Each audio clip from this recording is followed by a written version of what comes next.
spend, and she's got that 80s style. She's got groovy, so rad, she'll make you wanna dance. Shelly's the queen of the Jersey Shore, you get the chance. Hey Shelly, Shelly dancing in the moonlight. Hey Shelly, Shelly shining oh so bright, so bright. We're gonna party till the morning light. Shelly, Shelly, Jersey girl, delight. Look at Sherry in the house tonight, giving it up, feeling so right. New Jersey girl, she's got that style. That style. Now scream queen with a million smiles. Catching all the love from around the world. Whoa. Hey Shelly, won't you shine your light, shine your light in the darkest times to make it bright, bright. Life's dream dreams, we're all by your side, by your side. But do what you do, girl, you're one of a kind, one of a kind. Shelly, Shelly, you're our light street star, star. Keep rocking your show, no matter where you are. Hey, Shelly from the block. Jersey girl with a mouth that won't stop, no, no. Sassy, and I'm not afraid to show it. Gonna spill the tea, you better be ready for it. I speak my mind, no filter inside. Shelly's in the house, talking trash and truth, trash and truth. No sugar-coated blues.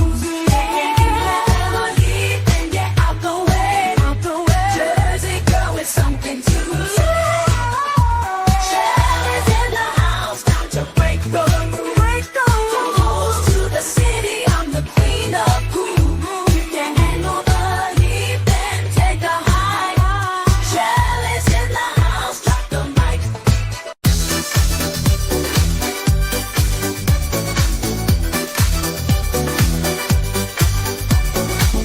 Hey, Shelly in the house tonight, living it up, feeling so right. Yeah. New Jersey girl, she's got that style. Live stream queen with a million smiles, and she know the love from around the world. Hey Shelly, don't you shine your light. It's time to make it right. Live stream queens with a wayside. You're one of a kind.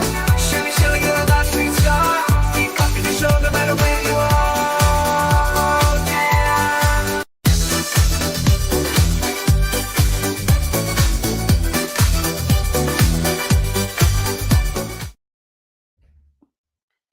Hey, happy Thursday, everybody. It is 12:03 p.m. and I am Shelly, your mouthy mama and talking trash and truths. This is Coffee and Chaos with T3. That's me, coming to you from somewhere in Pennsylvania. It is December 19th, 2024, and a cool, crisp 29 degrees in my neck of the woods. And I do mean woods, literally. There's snow everywhere, and it plans on snowing for the next 2 to 3 days, which, okay, hopefully I'll have a white Christmas. I haven't had a white Christmas in many, many years. Certainly not one where I could just look out the window and, oh, look, it's so pretty. There's a lot of things about this move that I don't love. You guys know that. But the atmosphere is not one of them. I love looking out these windows and just seeing nothing but trees in full bloom, trees covered in snow. I love seeing the little animals scamper by. At some point, I'm going to purchase a camera. I have to be judicious with my purchases, as you know. But I want to set up a cam so I could see all the little critters that pass my window. Because apparently my corner of the house, they tend to like it over here. Almost everything that managed to get into the wall is gone, one way or another. But there's still one that's fighting. Fight the good fight, bro. Just don't make your way through the wall. I don't care if they're in the wall. The sound really doesn't bother me. It's the digging sound that worries me because I don't want to wake up with like a raccoon next to me or something. So it's like, no. It's bad enough I have the cat that wakes me up with her nose to my nose. Like, you gonna get up today? Like, I want treats. Nothing scares you more than having like you're like, oh my god, why can't I breathe? Because you have two cats sitting on your chest, like, hey, we're hungry. But I do love it here. I really do. It's it's just so much nicer. My head is clearer, my lungs are clearer, though the smoking would help if, to clear that up more, but that's not going to stop. I just really like it here. It's very peaceful. So wherever I wind up, it's got to be this type of environment because it's very good for my peace of mind. I would be completely peaceful if it wasn't for, the other one in the other room. That lovely, lovely woman. Lovely woman. Mhm. It is what it is. Hopefully, she'll enjoy her Christmas presents, and if she doesn't, well, then I'll just choke her with them. That's it. Like, just, all right, here, Ma, choke on it. How's everybody out there doing? Let's see who's in my chat. We got Wolfram. He wipes his paws, lopes in, and howls after dropping all those links. Let's hear you.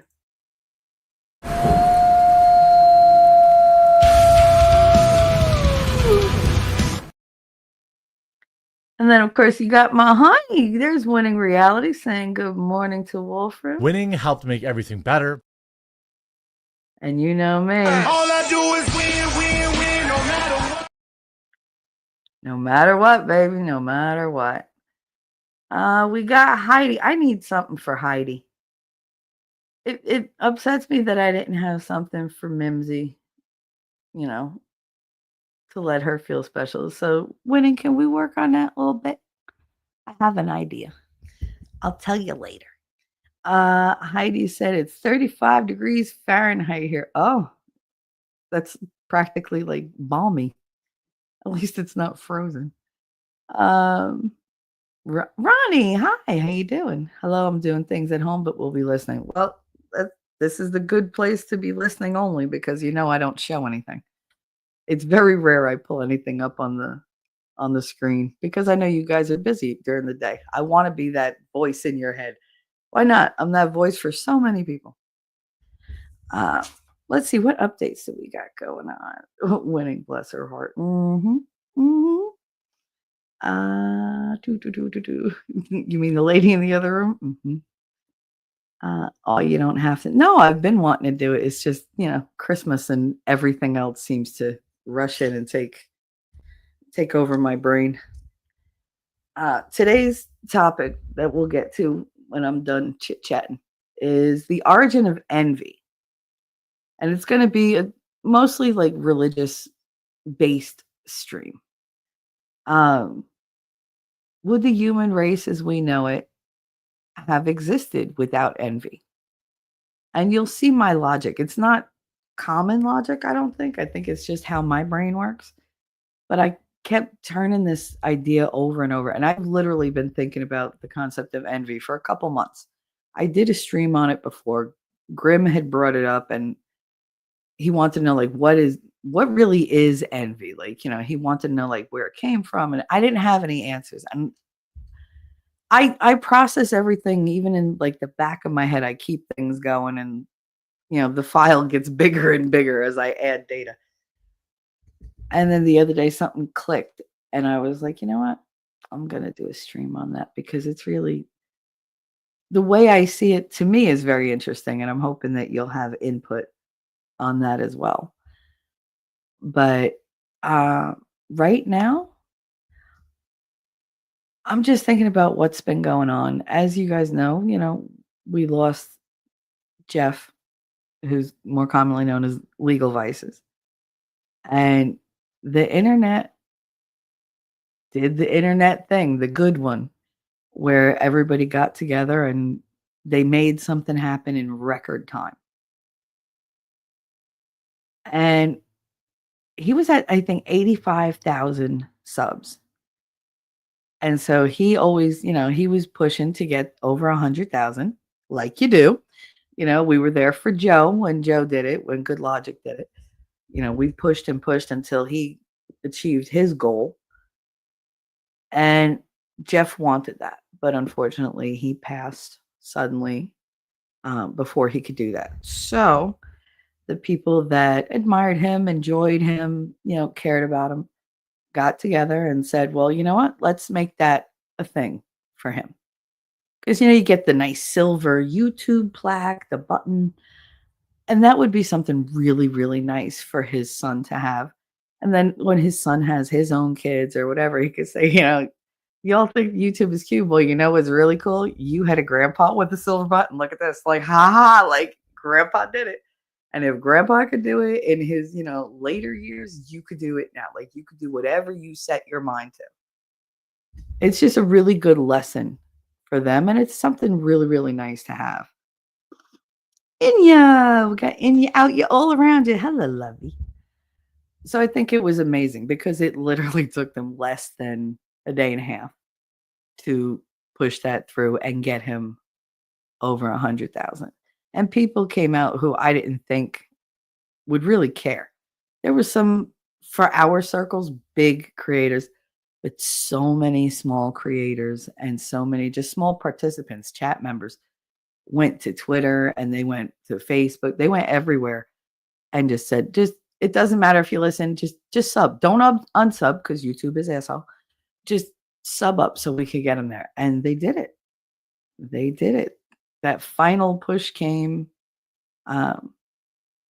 He was up to like 95K. And then somebody with a very large following and who was not very popular right now put out a tweet that to me showed the shadows or the reflection of who he was before. The good heart that that I became friends with. The one that I admired. And he did that and within an hour, boom, Jeff was over 100,000. Now I'm not giving him all the credit. Everybody did work, but I think it helped. And I think it shows that there's hope for him. There is. I think there's hope for all of us. We just got to give more into our hearts than our egos. Like sometimes your ego will just trip you up. Like it tells you, you can do it. You could do anything. You're invincible. Reality check. You're not. You're not invincible. But yeah, it made me so happy that he got that. So I'm hoping that YouTube doesn't, screw around like they did with Corey. And for all of you who don't know about Captain Corey, you might want to look that up. That was a Johnny Depp thing. It was amazing. Corey's also gone. We've lost a lot of people in the last 2 years. Jesus. But yeah, that made me happy. So Jeff got his 100,000 K. He got his 100,000 sub quota. So he reached his goal. Even though he wasn't here in body, I know he's here in spirit.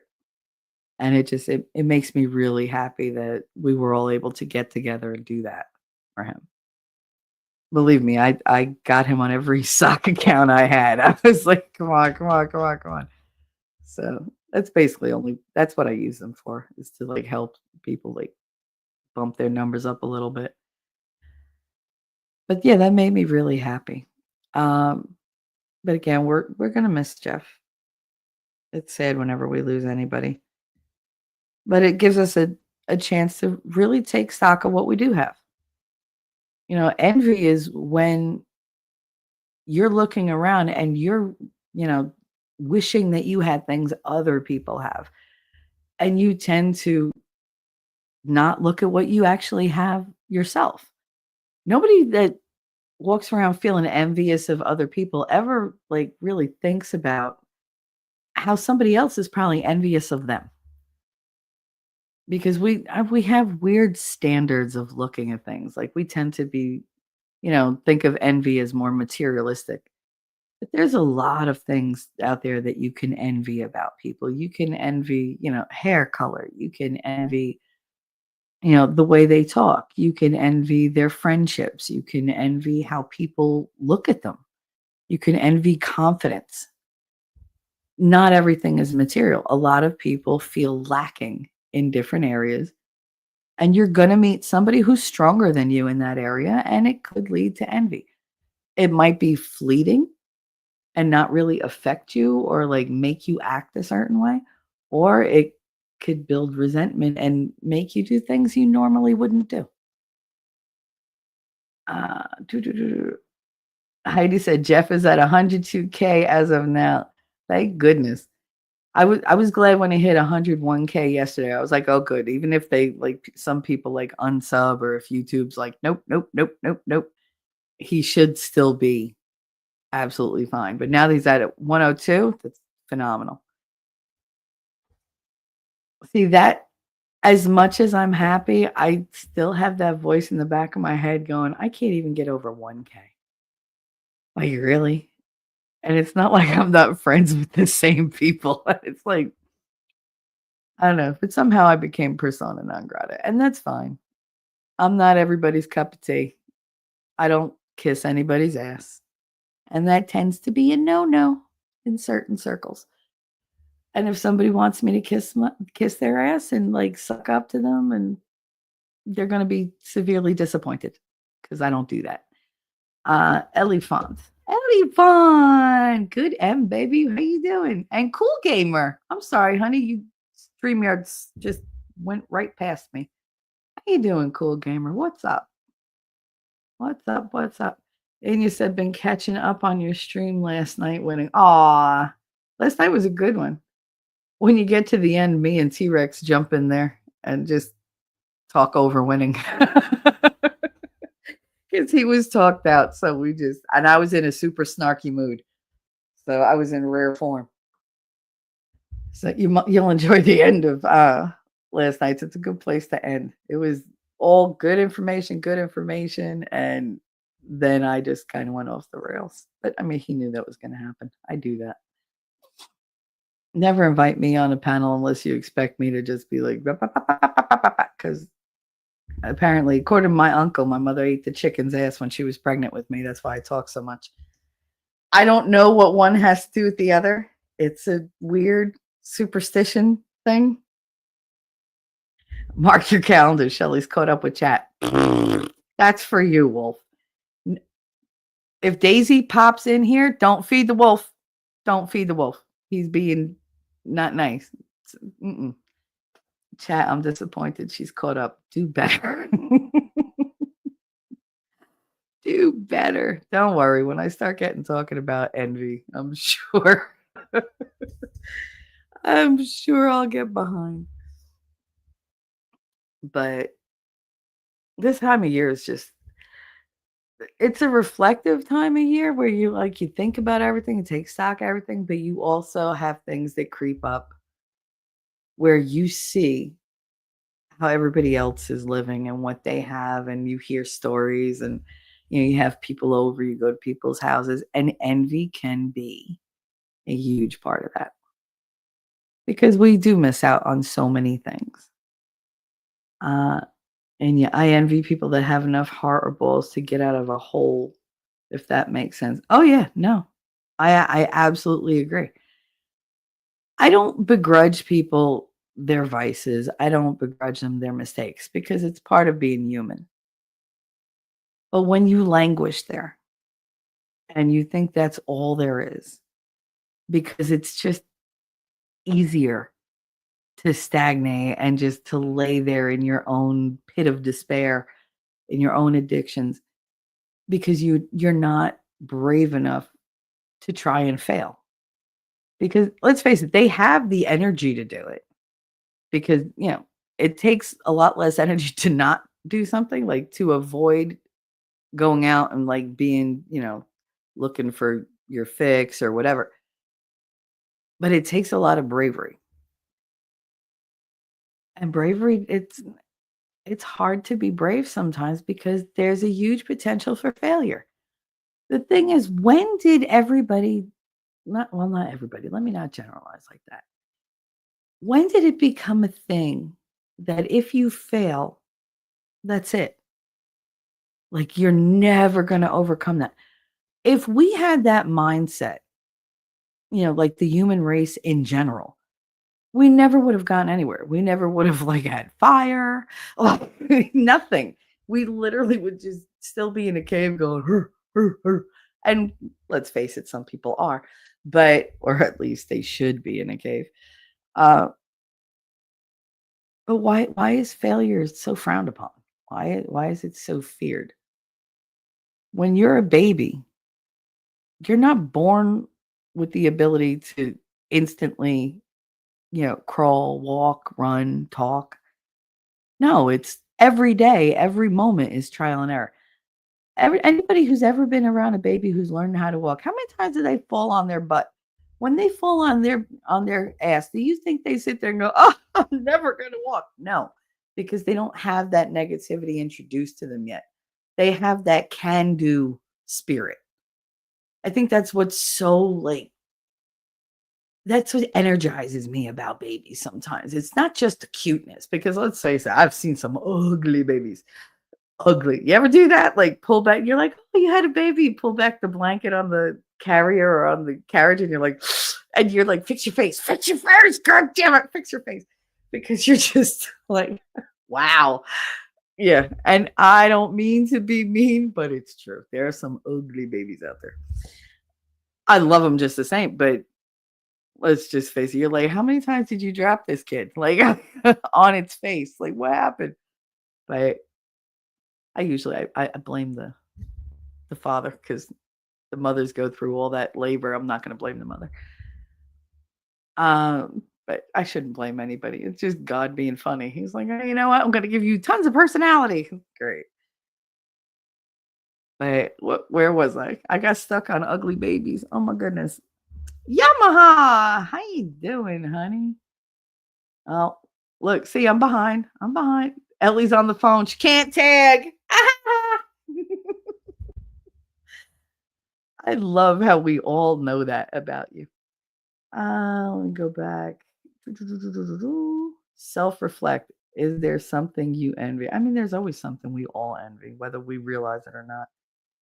But I don't want to get too derailed. We're just in the opening at Wolfram. Not to worry. We'll get her behind. Now, phrasing. You will not get my behind. Nobody in this world will get my behind. I can tell you that. Love you too. I love you too. But hey, Shelly on the phone, can't tell. Yamaha. I've fallen into many holes. Yeah, but we're not talking about females. It depends on how hard I hit my head. Oh, you're talking about drunken, like what? Okay. Do do do do. You ever hit your head on the headboard when you're falling in those holes? That's not a good look. In your MERS. I was listening to Dax Shepard. Oh, talking about offering to send his buddy to a great rehab. Man, if I could just get a drill sergeant to yell at me all day, that would be good. Would it? Would it? I think if I had somebody yelling at me all day like that, I'd just be a bundle of nerves and I'd need whatever I was addicted to more. Like, I just, first of all, I don't do well with criticism. That's number one. I take it so deeply personal. Even if you're being like nice about it or whatever, if you correct me or like say, well, you should do this, I'm like, I don't go to the thought of, oh, they want me to be better and they're trying to get me further.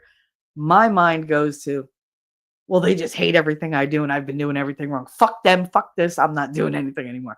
And I just shut down. I know it's an extreme reaction. I'm working on it. I'm working on it. But that one's going to be slow going, because that's really like a deeply embedded reaction. And that's not an emotional reaction. That's what my mind is telling me. It's not good enough, not good enough, not good enough. And it's just, that's where I go with it. So criticism and me are not good. So a drill sergeant wouldn't work. And if you yell at me, I'm going to yell back. Let's face it. Like I will let people get away with stuff or whatever, but if you're in front of me, that's why I said, like, the internet has not met me yet. Like, there have been people who went behind my back, talked shit, yelled at me, tried to like bully me, whatever. And I was just like, and it bothered me, because if they were in front of me, they wouldn't pull that bullshit. There's no way. One look at my face, like if you come at me with a certain kind of vibe to you, my whole demeanor changes. and I just get scary. And you're not going to come at me with the same bullshit you are when you're a keyboard warrior. Like, yeah, I can't touch you. You think so? I'm glad you think that. Don't forget, I do very good research on people. Like, like if I want to find you, I will. Like, nothing's gonna stop me. That's why, like, when Katie went to see her dad in Florida, and they kept calling me for like 2 weeks. He did this, she did that. Like literally every fucking hour they would call me. And I was like, I can't take this. I can't. I said, listen, the two of you work it out.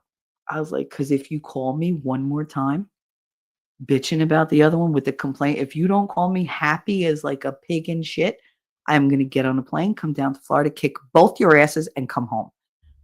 They didn't call me anymore. No. Because both Miguel and Katie know she's crazy enough to do it.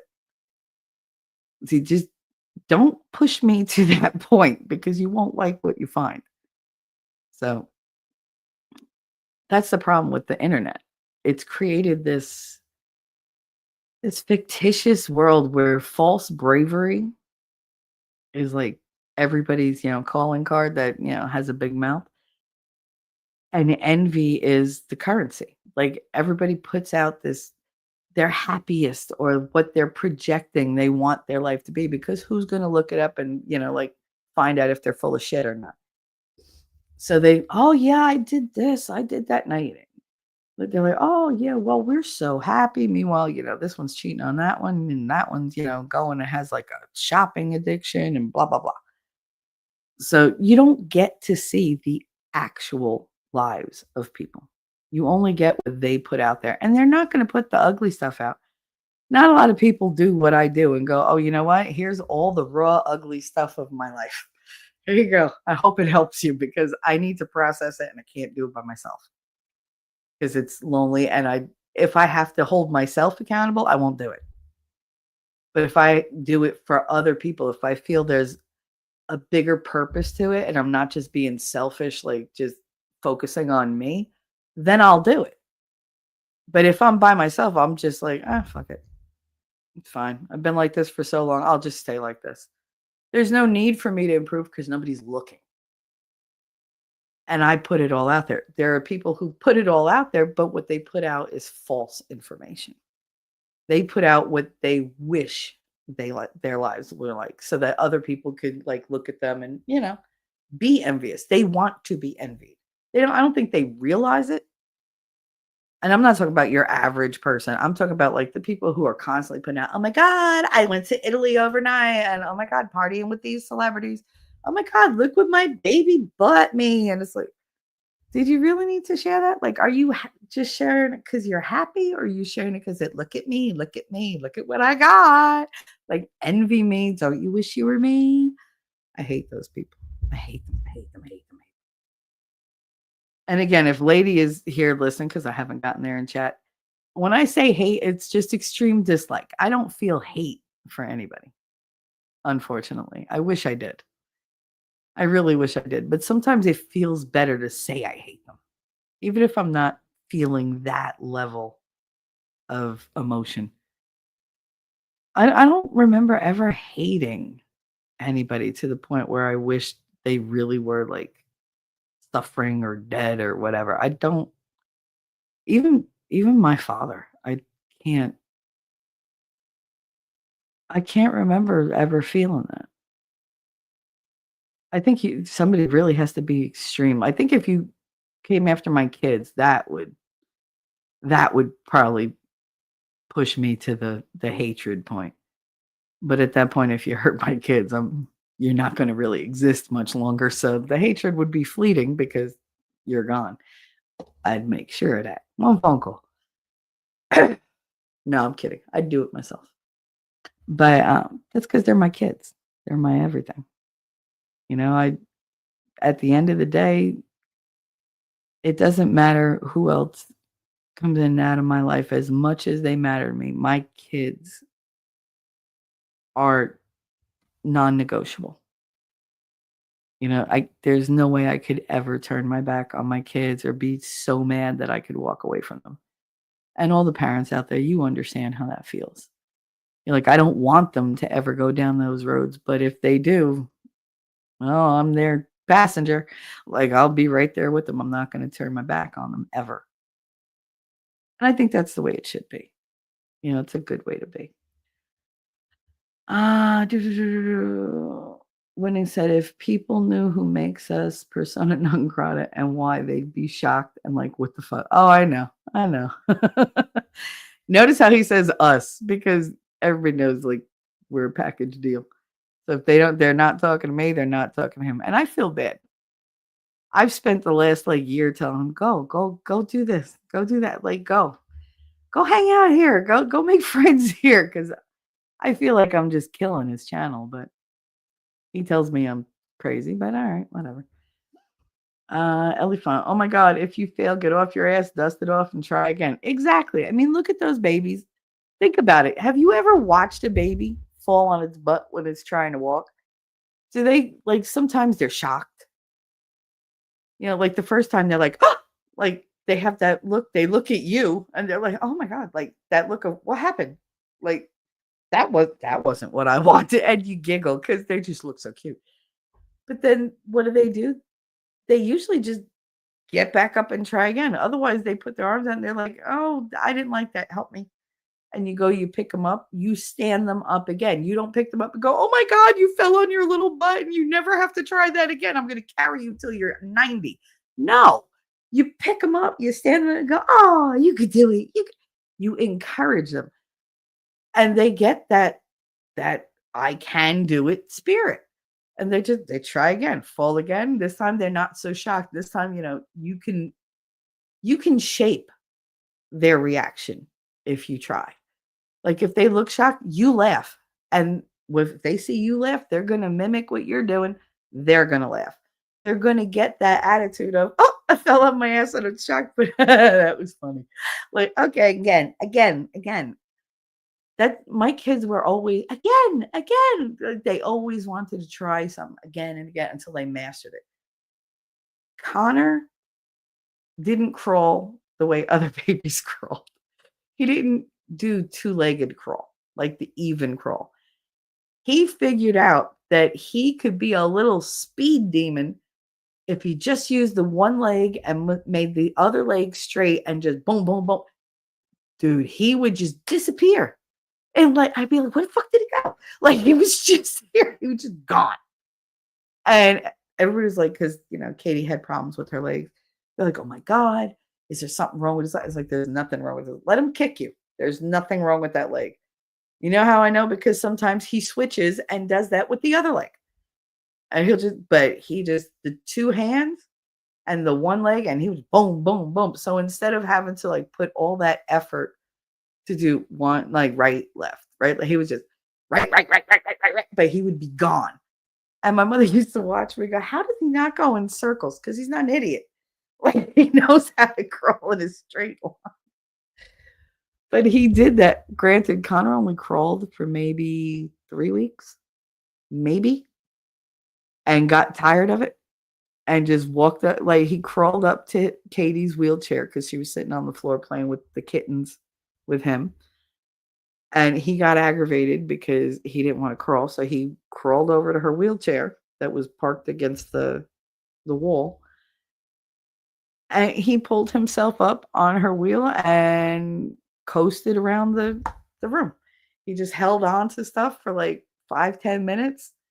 He got his feet under and was like, all right. He was all confident. And then he saw that he had like this musical thing with the mirror and everything that he used to love playing with. And he spotted it, but it was across the room. And he literally turned around and just walked to it. And I was like, oh, you son of a bitch. So by like 10 and a half, 11 months, he was walking. By the time he was a year old, he was gone. I had to like, come here. And he was just all over the place.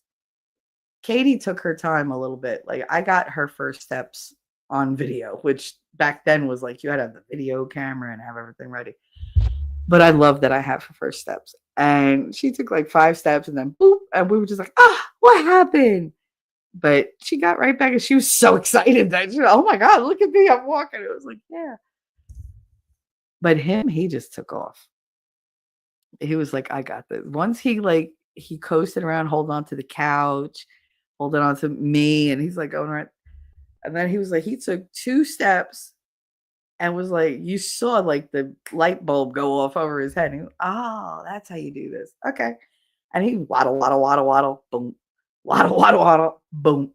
But he would take like 5, 6 steps, fall, get up, take 10 steps, fall, get up, take 20 steps, fall, until eventually he was just running. And then by like, I think he was a year and a half before the first time he jumped off of something and nearly killed me because I was like, yeah, it was like, no. All I could see was broken teeth and broken bones. And I was just like, oh my God. And he landed and just giggled. I was like, okay, that's great. That he gets from his father. I am not a physical daredevil. I've never been a physical daredevil. His father will jump off, the roof and be like, watch this, hold my beer. But even though he don't really drink. But that's him. So he got that from his father, unfortunately. That would have been one thing I would have liked for him to have skipped. But such is life. But yeah, babies, they don't fall and just think, oh, this is the end of the world. I'm never going to walk like those other babies. And they don't look at other babies and go, oh my God, she's walking like, oh, how dare she? She thinks she's hot shit. They look at a baby walking, they're like, ooh, how they doing that? I could do that. I could do that, right? I'm going to try. Like, they don't have those mental blocks that we have. If you look at somebody who has an amazing life, that they show you, what's stopping you from achieving the same thing? People are good at making excuses. Oh, well, I can't get the job I want, or I can't save the money I want. Yeah, there's a lot of things in your way, but if you really want something, you're going to find ways to overcome them. You're not going to sit there and bitch about what you don't have, or you're not going to sit there and bitch about how, you're getting shafted or whatever. You're going to get off your ass and figure it out, but with a good attitude. If you try to do things with a negative attitude, you're already going into it expecting failure. That's not the way to move forward. You think Elon Musk goes, oh, let's send the rocket up. Even though I know it's going to explode or whatever, it's not going to land and I'm going to lose millions of dollars. No, that's not, he doesn't go in with this failure attitude. He goes in and goes, it's going to work. It's going to work. Take good notes, monitor everything, record everything. I want all the data, all the feedback. And if it works, awesome. And if it doesn't, back to the drawing board, we're going to figure out what the hell went wrong and how to fix it.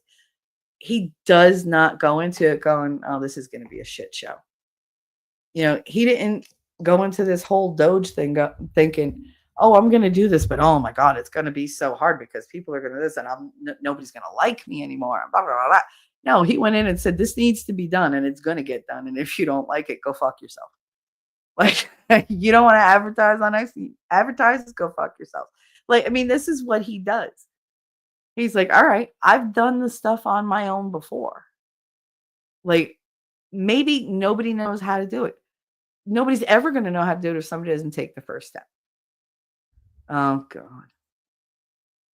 And you know how it is. You know how it is. Where the hell is it? I wish I would have found it before I fucking said anything. God. I have to rename these things because they're just way too goddamn long. Oh, here we go. So you know what you guys have to do. You have to take baby steps. It means setting small, reasonable goals for yourself, one day at a time. One tiny step at a time. Baby steps. It works. First of all, I don't pay property tax. Sorry. Anyway, you do. You have to take baby steps. Wait, I gotta go back. Persona non grata. Get off your ass. And you said, Yamaha. I loved your Lovecraft story for Jeff. I have that saved in my save for later folder. That's one of the things I'll listen to before I go to bed one night. Right now, I'm doing a lot of a lot of Bible history and stuff like that. But I have a whole playlist for nighttime of all you different guys doing tributes and stuff. And it's so hard for me to go there right now. But I will. I will. I'm sure it's amazing. I'm sure it's amazing. He said, Inya, it was my pleasure and honor. You guys are awesome. Inya said, some birth canals can make some funny shaped head.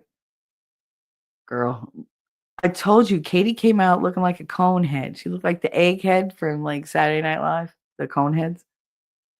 It was because they had that weird sensor that they suction cup onto the top of the head when they're like still inside, and it has all the wires coming out. She looked like a fucking snork. It was ugh. And if you're not Gen X or older, you don't know what a snork is. You can look it up. They came on right after the Smurfs, or right before the Smurfs. Like, it might have been right before the Smurfs. I have a story. Yamaha said, "Hey, Shelly Noel, Merry Christmas. Merry Christmas, honey.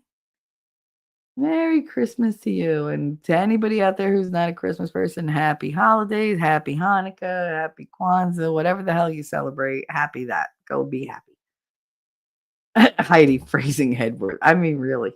He said he falls into holes. Where was I supposed to go with that? And he hits his head. Okay. Women know about that more than anything because we're just like, could you just like, can we move us down? Because as you're, whatever, sometimes you get moved up and you start like I used to start like in the middle of the bed and then just boop, boop, boop, boop, boop till your head hits the headboard. And then you're like, nah, reposition, flip me over or something. And you said, no, probably not because I say all that shit to myself and I ignore that bitch just fine. Girl. It does put a crink in the neck. It does. Yes, it does, Yamaha. I do think I'm going to start streaming, but keeping them private because I think my kids would appreciate them when I'm gone. Well, first of all, don't put that whole when I'm gone thing out there because I will find you and kick your ass, and you know it. But yeah, it's really nice to have like a private record of your thoughts. I did that in the beginning before I started streaming. I used StreamYards and I used Capwing to make private videos of just my thoughts. And when I got really, really sick, and I still have the folder, I made videos for each person in my life that I cared about to give them a personal message in case something happened to me because I didn't know. And I didn't want them to ever have to wonder what I thought of them or what I felt for them. And even though I try to tell them, sometimes they don't listen or they don't remember. And I wanted them to have something they can play over and over, and just reaffirm that they were very loved and very valued by at least one person. So yeah, it's a good thing to do. And it's a really good thing to do. And then you could either listen to it so you can break down what you're saying and you're like, oh my God, I said that. Like, because we say things and we don't realize the importance of them until we go back and reflect on them. There's also that you can record them and whatever and then let them go. Like there's a lot of things that you want to say that you don't really say out loud and you kind of have to. And you could just, okay, I said it. I might not feel that way tomorrow. I feel good that I said it, but I don't need to hold on to this. It's a really good physical way of letting go of things. It feels good to delete those things, believe it or not. Like it feels like you accomplished something. So I think that's a really good idea, Inya. It really is. Heidi said, my sis and I call that look of warning the hairy eyeball because of how our eyebrows arch and our kids' reaction to it. Yep. My kids are like, oh God, her eyebrows are up. Because if the outside sections of my eyebrows go up, the inside section kind of makes a V right above the bridge of my nose. And if you've ever watched Buffy the Vampire Slayer, Katie used to call it my vampire face or my, grr face because the way their foreheads like crinkle in the middle when they turn into like the vampire version of themselves. My eyebrows, I will literally, they call it knitting your eyebrows together. I will pull my eyebrows together right in front, and they go severely down, and I just look like I'm gonna kill you. It's scary. However, if you ask my sisters, they'll tell you, yeah, that means she's about to like let you have it. But that's not the thing that they worried about. They were like, when she gets quiet and calm, you better run. If you're in the room, you better run. Run as fast and as far as you can, and don't come back for a while. Because that's when I get real calm and I start with the okay, okay. Or if I don't, like if I can't talk at all and I'm just calm and quiet, like hey, you done pushed the wrong button. My sister Elizabeth is terrified of me being quiet. She's like, I'd rather she just yell because nothing's gonna happen when she yells. She's getting it out. She's like, but when she goes calm, that's like murder. Like Shelly, like, like she's not gonna say anything to upset you. She's gonna grab you and beat you to a pulp. So yeah, she's not wrong. It takes a lot to get me to go quiet, as you know. But when I do, it's because I'm fucking done at that moment. You better hope I like just go, let me just walk away. Let me walk away. Walk away. Quiet me is never good. Because if I'm quiet, it means you fucked up in some way. Like you did something to like really like either hurt my feelings or embarrass me or just piss me off. And that's it. I'm just okay. Like I'm trying to keep the anger at bay, and I'm also just like, there's nothing left for me to say to you right now, because if I do, we're both gonna be crying. Like, But yeah, the hairy eyeball is funny because my mother would be like, "Oh my god, her eyebrows are down. What happened? Who pissed you off? Who's dying today?" Like, Yamaha, there's not much of me you want to see hanging out. Well, I mean, I'm sure that opinion varies among different people. I'm just glad to see you here. So we'll just keep it there. And you said, left my ass off hiding. My son refuses to even look at me. He closes his eyes, a little punk. Dark the Hideous Shelly's been live for 35 minutes. How the hell is she an hour and a half behind in chat? I am not an hour and a half behind. I am literally 9 minutes behind in chat. Bafangul. And I answered your little Twitter post this morning, which it made me laugh. You made me laugh. That was freaking funny.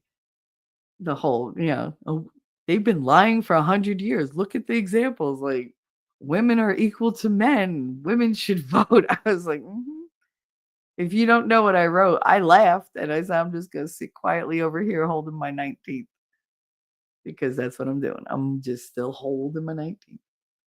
What's up, Hideous? I've been trolling retards on Twitter. I know. And I was there for it. I thoroughly enjoyed it. I did. I'm not gonna lie. And I got to that music and I really enjoyed it. The music that you put on my Discord. I really did. Some of those were really like, some of them hit me a little hard. So it was like, ugh. But they were good. They were really good. Inumers, nobody's been trolling me, so you missed one. Oh, please. Yes. Hi, honey. How are you? She said, yes, Michelle. Oh my God, you used my whole name. What's wrong with that? What'd I do? What'd I do? I didn't do anything. I'm here listening. I'm 7 minutes behind. Thank you for clarifying what you meant. Hate is a bad four-letter word in my book. I know. See, I listen to you. I remember things you guys say. I know. I don't feel hatred, but you know what? The word is just very clean. It's very descriptive. And even though I don't feel like to that extreme, it's a really good way to express my level of just dislike for things. If they come up with a better word that feels as weighty as that one, that comes with all the connotations, then I'll use that one. Afternoon, anywho. Damn, are you just waking up at Darth Hideous? I've already been to Alabama and back to Tennessee. Damn. Oh my goodness, last. The only place I've been is the kitchen, the living room table, and back. That's where I've been this morning. God damn. I was only playing Black Ops 6 till like 5:30 a.m. That'll do it. Wolfram, you know how it is, lady. Planning to conquer the universe takes a lot out of you. It does. Heidi, it was after okay, it was after the Smurfs. Okay. Before the Smurfs, was it like Super Friends and like Captain Caveman? I can't remember. Those were my favorites. Captain Caveman is like one of my all-time favorite characters. My absolute favorite cartoon character from our Gen X days is Gossamer. And a lot of people don't even know who that is. If you remember the Bugs Bunny cartoon with the big red hairy heart-shaped monster, that's Gossamer. And I don't know why, but that is my all-time favorite character, my favorite cartoon character. I had this big I forget who the hell. Oh, it was this guy in Florida that I was talking to that he sent me this giant, and I do mean giant Gossamer that he went and found. I don't remember what he went to an amusement park and they had it in the like gift shop and he bought it. And I don't know how much it cost him, but I was like, if you put that in a gift shop at an amusement park, you paid way too much. But he shipped it to me and it was like 4 feet tall. It was huge. And I was just like, oh my God. And of course, that's one of the things my husband threw out when we got married. Without my knowledge, I wanted to beat him to death because that was mine. I didn't care who gave it to me. It was mine. Damn it. It didn't have like some huge emotional baggage attached to it. Like, why would you throw out my stuffed animals? Like, why? I always liked plushies. Now I don't keep them because he like soured the whole thing for me. He threw out everything, man. He threw out all my movie ticket stubs. He threw out like the wax rose that Billy had given me that I just thought it was so pretty. I didn't give a fuck that Billy gave it to me. But it was mine. And he just took everything while I was at work and drove away and like put them out on like different blocks in in people's garbages so that I couldn't find them. I came home and I was like, why is my room so empty? Why is there an echo? Where did all my stuffed animals go?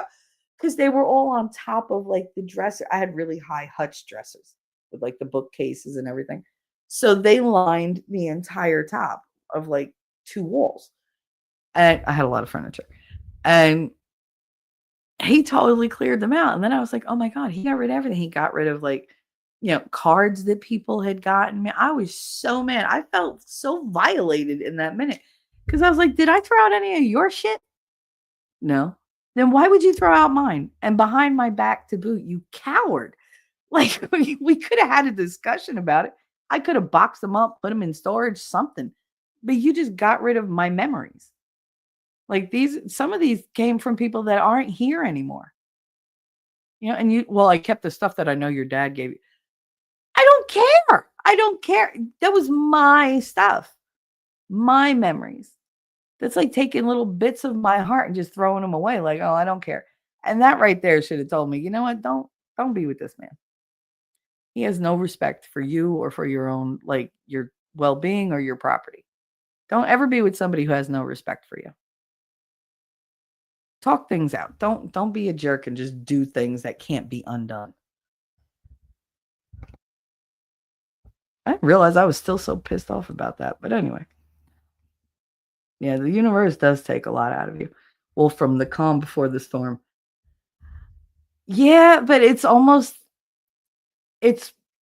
the silence is different than that. My sister, she knows that when my face goes blank, right, and I have no expression, and I have what she calls dead eyes. She's like, your eyes go super green, but the smile isn't in them. Because I have very cheerful eyes. I do. Like whatever, so many people said, whatever you're feeling comes out of your eyes because like I'm just very expressive. And she's like, when you go blank like that and you got those dead, like just doll eyes, you're terrifying. Because that's when I've shut off all higher function thinking. I've shut off all logic and all emotion. And now I'm just in seek and destroy mode. Like, that's it. And she knows, like, I can walk. It's almost like the Jason kind of thing of it. Like, you know how they run away from Jason and he's walking casually after, and he always catches them? That's how I do it, because I ain't running after your ass. I'll catch you regardless, but I'm not going to run after you because you're going to panic and fall and everything else. But I'm not putting out the effort because I have to reserve my energy for when I catch you, because that's when it all just comes, all the rage, just. So if you can get away from me, like, good for you. You'll miss out on the whole thing. But if you can't, you're screwed. So she made sure. She was like, I learned, don't look back. Nope, don't look back. Just keep looking ahead and run, bitch, run. But I mean, you can laugh, but EHM not wrong. What? But I'm not wrong. Whenever you say stuff like that, I hear it in Cartman's voice. I don't know why, Dark. I know what your voice sounds like. So I just read that and said, I mean, you can laugh, but I'm not wrong. Like, it's very Cartman. I'm sorry, but it's true. Anymers, Heidi said my youngest would look away too. Yeah, my kids just like they put their hands in front of their eyebrows, go up, and they're just like, doot, doot, doot, doot, doot. If you don't move, you don't draw attention to yourself. Like, that's all. They're like, don't. And it's always my mother that's like, what is it? And they're like, oh, good God. Don't poke the bear. Don't do it. Heidi, yippers. Mine said the same thing. If mom's quiet after you push the buttons, that's when you worry. Absolutely. 9 minutes do better. I mean, you're doing better. I'm 11 minutes behind. 13 minutes behind. Snickety snort. Oh, look at this. Full drinking, half thinking coming in with the super chat. Let me go get your booby prize. That's what we're going to call it, the booby prize.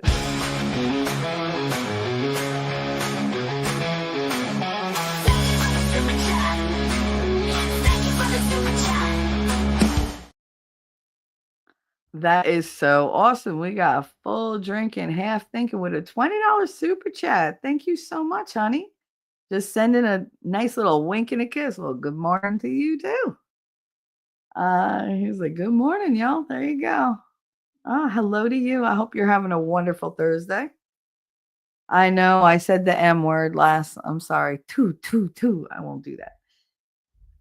So happy Thursday is what I like to say. Happy Thursday, or good M. Ellie said, I have a question, but thank you very much for this. You're very generous.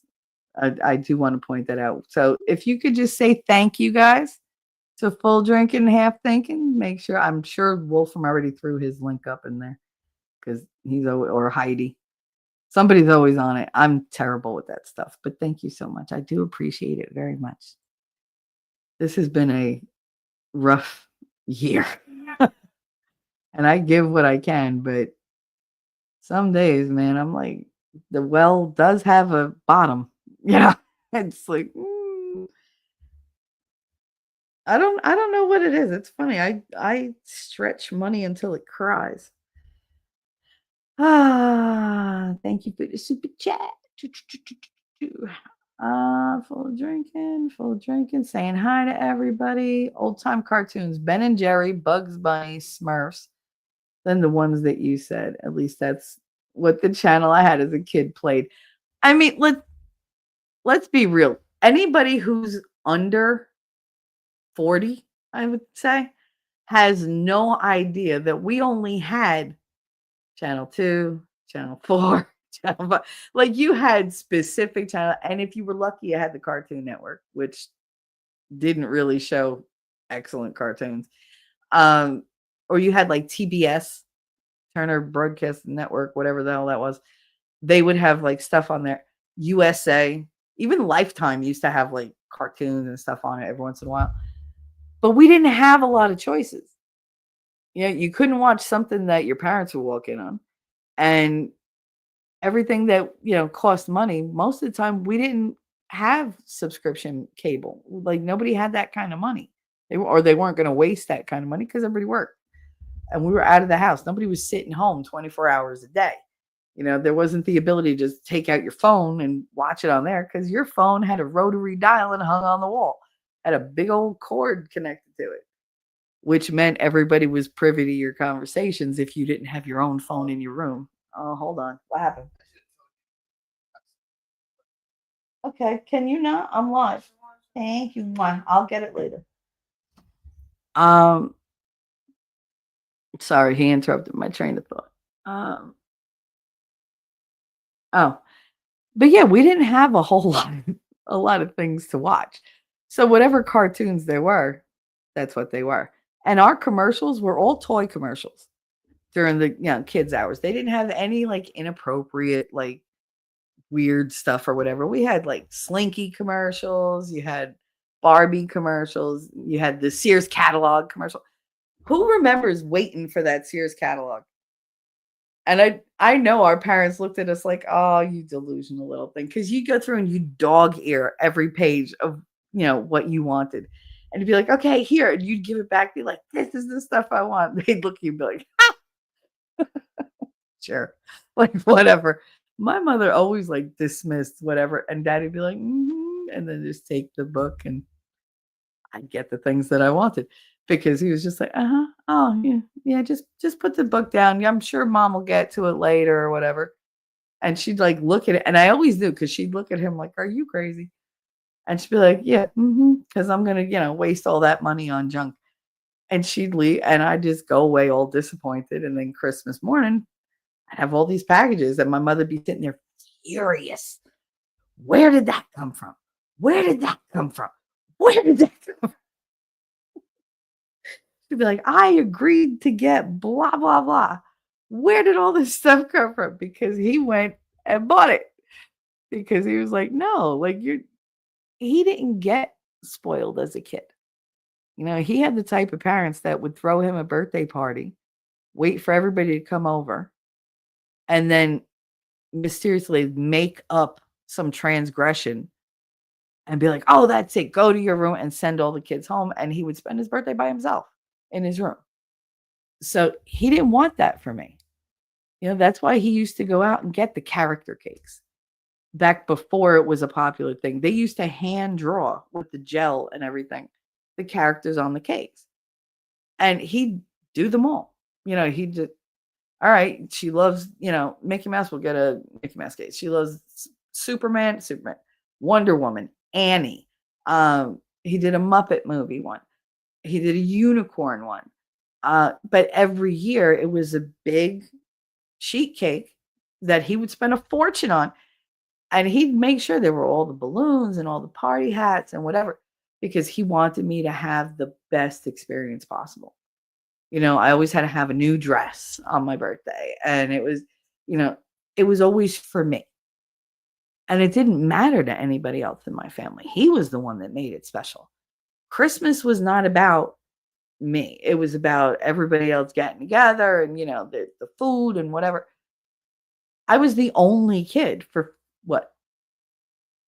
Well, until my cousin Dennis was born. I was the only one for 5 years. And then he lived, like about an hour away from us. So it was literally like I only saw him like once in a while. But for 15 years, I was the only kid. And they just didn't make a big deal of it. I was just one of many. And Daddy always made a big deal of it. I said I wanted Star Wars figurines, and they didn't sell them for the first movie because they didn't make enough. They didn't think it was going to be as big as it was. But for Empire Strikes Back, they did. And he was the one who went to Kmart and to Toys R Us. And he went to all these until he had every single friggin' figurine. And he didn't tell her. He put them all in one box. Literally, like, it was just like he Tetrised them, like he Jenga'd them together so that they all fit. It was this mass of thing in this giant box that I opened. And I have pictures of me opening it. And I opened it, looked in it, and I grabbed my head with both hands and screamed like you wouldn't believe. And my father caught that on film because that's what he did. And I was never so happy in my life. And my mother, of course, was like, "Why did you get all those? She's a girl." And he was like, "So what?" He was like, "What? We got her the dolls." He was like, "They're dolls." He was like, "They're just dolls from a movie." Like, I don't get what the problem is. I wasn't gonna turn into a boy because I was suddenly playing with Han, Luke, and Leia. Like, it just but she was like, "No, it's boy stuff." No, it's not. Shut up. So she wanted me to be like frilly. She always used to put me in dresses as a baby, and I would go out in the gas station, play with the dogs, come back in my frilly dress covered in grease and antifreeze and whatever, because I was going to play with the dogs. I don't care what you put on me. Like, oh, puppies. That was it. That was the only thought I had. I didn't care that it was boy, girl, stay clean, get dirty, whatever. Puppies. That's all I cared about. That's all I still care about, and actually. But he made everything special. He did. And he used to come out and watch the cartoons with me every Saturday morning before he went to work, because he worked on Saturdays. He had a second job. And I remember watching them, but people don't realize we didn't have variety. Like, you just had that, and you had great commercials. And you guys remember the songs from those commercials, I'm sure. It's Slinky, it's Slinky, it's such a wonderful toy. It's Slinky, it's Slinky, fun for a girl and a boy. Like, those were the things that we watched, and that's what we wanted. I really wish a lot of people were like Slinkies, because I'd love to see them fall down the stairs. Da-ding, da-ding, da-ding, da-ding. Like, why not? I'm sure y'all have your own lists. I'm sure. But I know I went off on a tangent, but yeah, like, they don't realize we only had certain things. There wasn't like 9,000 cartoons to watch. And if you look at them, those were not appropriate. Bugs Bunny cartoons were so not age appropriate. Even like the Muppets, a lot of their jokes are for the adults. And I watch them now and I'm like, holy shit, how did I not know what they were saying? Like, violence and sex and like all these like above my head jokes that the adults are laughing at. And I'm just watching the cartoon because I'm like, oh, what's gonna happen next? I don't know. It wasn't blatant, so everybody got to enjoy them. Now the jokes are just so in your face, like even the kids get them. And I don't know how much I like that. I just said, yep, I wear it on my face too. Yep. That's a Hoboken thing. Fix your face. Fix your face. That's a Hoboken saying. I had a teacher come in. He was a BNR. That's born and raised in Hoboken. And one of the kids was like giving him stank face. And he goes, "Hey, you, fix your face." I was like, "No, kiss it." I was like, "Come here, come here, come here." And he's like, "What?" I was like, "Come here." And he was like, "What happened?" I was like, "You can't say that." "Why not?" I said, "These kids are not made like us. You can't say that." I was like, "Do you want to be fired? They already took you out of your computer science position and put you as the roaming science teacher because you're being punished. Do you want to be like janitor or something? Like, what do you want? You want lunch duty?" But he was like, "All right, all right, all right." He was like, "I can't believe you said that." I was like, "What?" He goes, "You literally fix your face." I was like, "Well, fix your face." I was like, "You said it to him, I said it to you, because you're like all aggravated." And he was like, "What?" He was like, "I didn't mean it." Like, whatever. Mr. Monaco, he was so funny. So funny. "Fix your face. You fix your face. Come over here." Like, he was like, "Oh, Shelly's mad at me. Her lips disappeared." Because you get the mom face. He said, "That's because I said it in Cartman accent." See? Well, it's hard to detect in text. Yesterday, Broken Baker tweeted something out and he put the word shenanigans, and I had to reply back. I said, "Oh my God, I totally said shenanigans out loud in your accent." Like, I heard it in my head first, and then I had to say the shenanigans. Like the way he said it. I know, I just made it Irish when he's Danish, but whatever. I can't do a Danish accent. I don't know. But you all know, if you've talked to Broken Baker, you've heard him say the shenanigans or whatever, however he says it. And it just I heard it like that and it was cute. Made me laugh. I'm very thankful for little things that make me laugh lately because there's so much that can make me want to just pull the blankets over my head and not come back out. Uh not quite on it today. Oh, y'all are doing fine. Winning said, "Thank you, full drinking, half thinking, for supporting the channel." Yes, thank you very much, sweetie. I really do appreciate that. It's a huge boost to my day. Darth Hideous winning. Now, see, I can hear his voice when he says it. I know y'all way too well. God, Tom, not Ben. Tom, not Ben. Ben who? Bend over. Tom and Jerry. Ben and Jerry. Oh, Ben and Jerry, you're funny. You're funny. No, Ben and Jerry is to make you feel better. Tom and Jerry is to make you just laugh. When he said, "Hi, Darth," and I could hear how he said it too. Moving on. Darth Hideous. Unfortunately, the best and most degenerate cartoons were on MTV and Adult Swim. Okay, but that's you're showing your age compared to mine. I got to appreciate them because I was like a teenager when those started. I remember when like the Cartoon Network started doing the like more adult themed like Beavis, like MTV had Beavis and Butthead, and there was just like Pinky and the Brain and stuff like that. Those really didn't appeal to the little kids. And honestly, like um what was it called? Animaniacs. That really should not have appealed to children because they were super violent. But then they had like Elmira, "I'm gonna hug you and squeeze you and love you," and there goes your head right off your shoulders. I'm since that damn thing came out though, they've said, "Oh, look who it is. I'm gonna hug you and squeeze you and love you, even if you make me." Like it's like, okay. I'm aggressively loving, apparently. Uh, but yeah, like Adult Swim didn't come out till I was in my I think late teens, early 20s. But I do remember when that started. Sears and J.C. Penney mail order catalogs. Yep. They were awesome, man. They were huge. Remember how thick they were? Thicker than the phone book. And everything was in glossy, beautiful color. And I would sit there and with a marker and I would circle and dog ear, circle, dog ear. Because I didn't like just dog ear on the page. There's a million things on that page.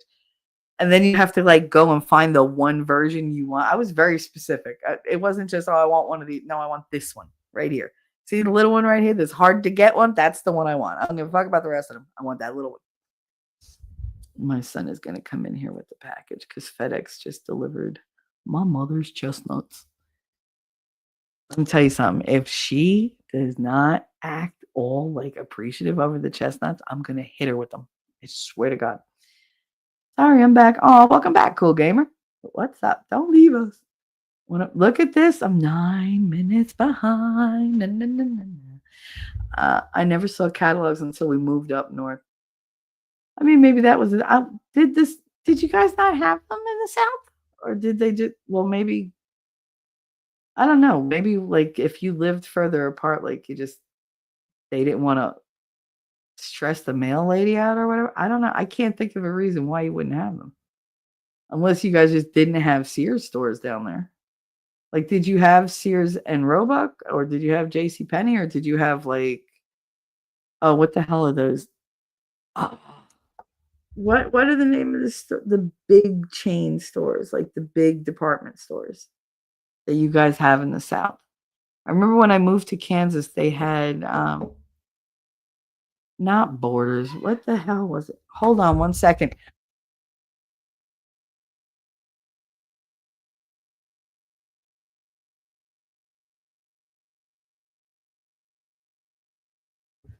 Oh my God, my children are yelling for each other. Like, you all have phones, or get off your ass and walk down the hallway. I don't see why they have to yell. But, oh God, what is the name of it's not Borders. It's oh God, I can't remember. But I remember looking at the building going, why are all these people going in there? What the hell kind of store is that? Because there was no windows. It's just this giant department store. And then my husband thought, he was like, oh, that's like the main thing down here. Like you have Macy's and Sears and JCPenney and Kohl's. They have these different ones. And I was like, oh, I never went in one of them. I don't know. I was a little afraid to. It's I don't do well with new experiences on my own. And I don't like going to stores that I don't know what's in there. So I was just like, and plus, I was like, I don't have to buy anything. Screw it. I'm fine. I tend to go to the stores I know. Okay, here's my question. Who the hell is Ghosts, aka Casper? I have no idea who the hell they are, but they keep calling me live fan. You mean somebody on here is Ghosts? Oh, are you talking about Tweety? Because the only ghost that I know on YouTube is Tweety. And if so, just block her. Because I'm not, Jesus, hold my tongue. But yeah, no, I'm not going there. But suffice to say, you don't need to know that person. Trust me, you don't need to know that person. And that would be somebody who calls you live fan or whatever, because they're fans of duplicitous people, and they like to make up lies about everybody else. And they said this about me. They said that about me. And they like calling people like, you're bipolar, or you're obviously a raging narcissist, or like they just like putting blame on everybody else when they're fucking crazy. So just, if they're out there, don't even worry about it. But it's fine. My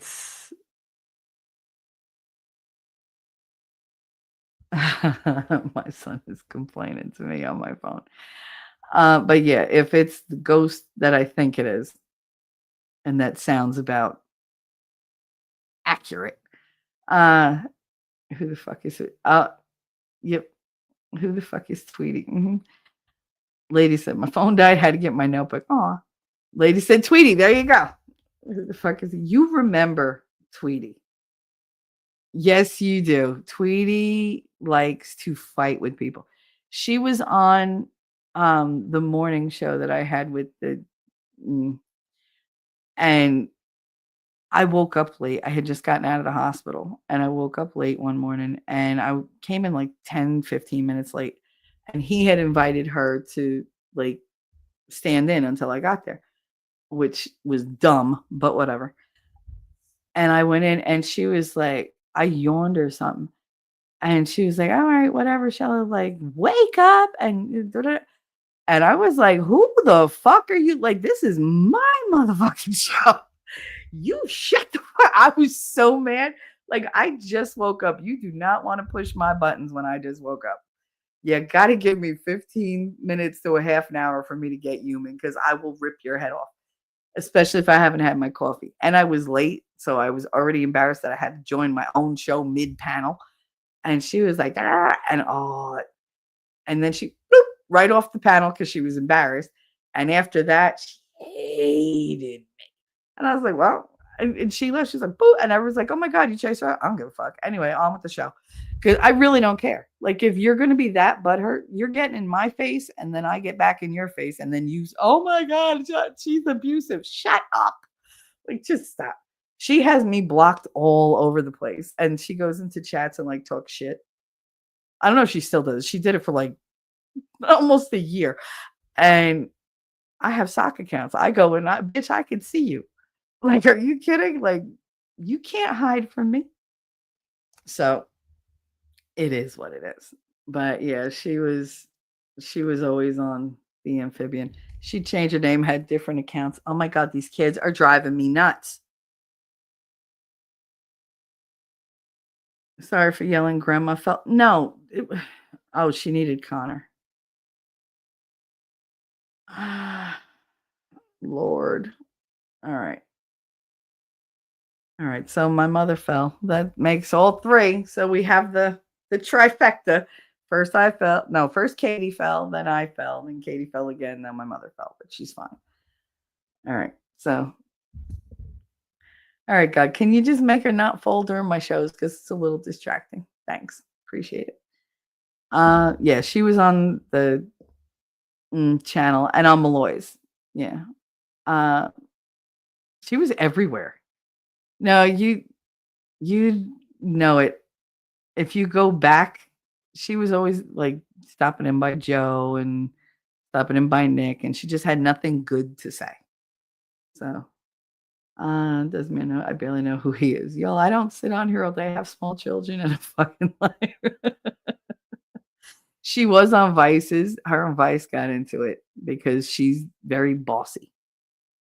And you can't have a mod that goes just deleting like people and banning them from your channel and talking back to people all the time, like losing you subscribers.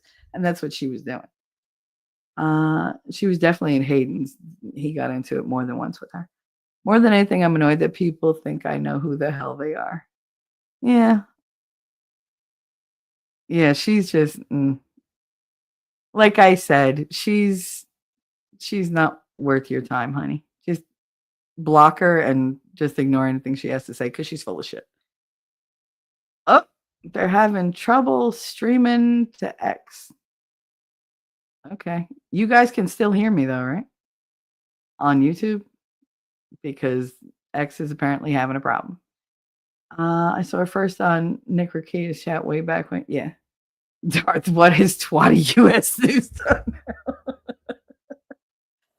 Toy La Carissa. Hello, honey. And then she changed to Glowy. She's gone through so many. Good M, honey. Good M, Toy. She's gone through so many names because she keeps getting banned. All right. All right. So I'm going to do something I never do. I need to walk away for a minute. Literally a minute. I am going to put the dance baby thing on. I will be right back. Please just hang out. I just want to check on her because it's bugging me. I'll be right back.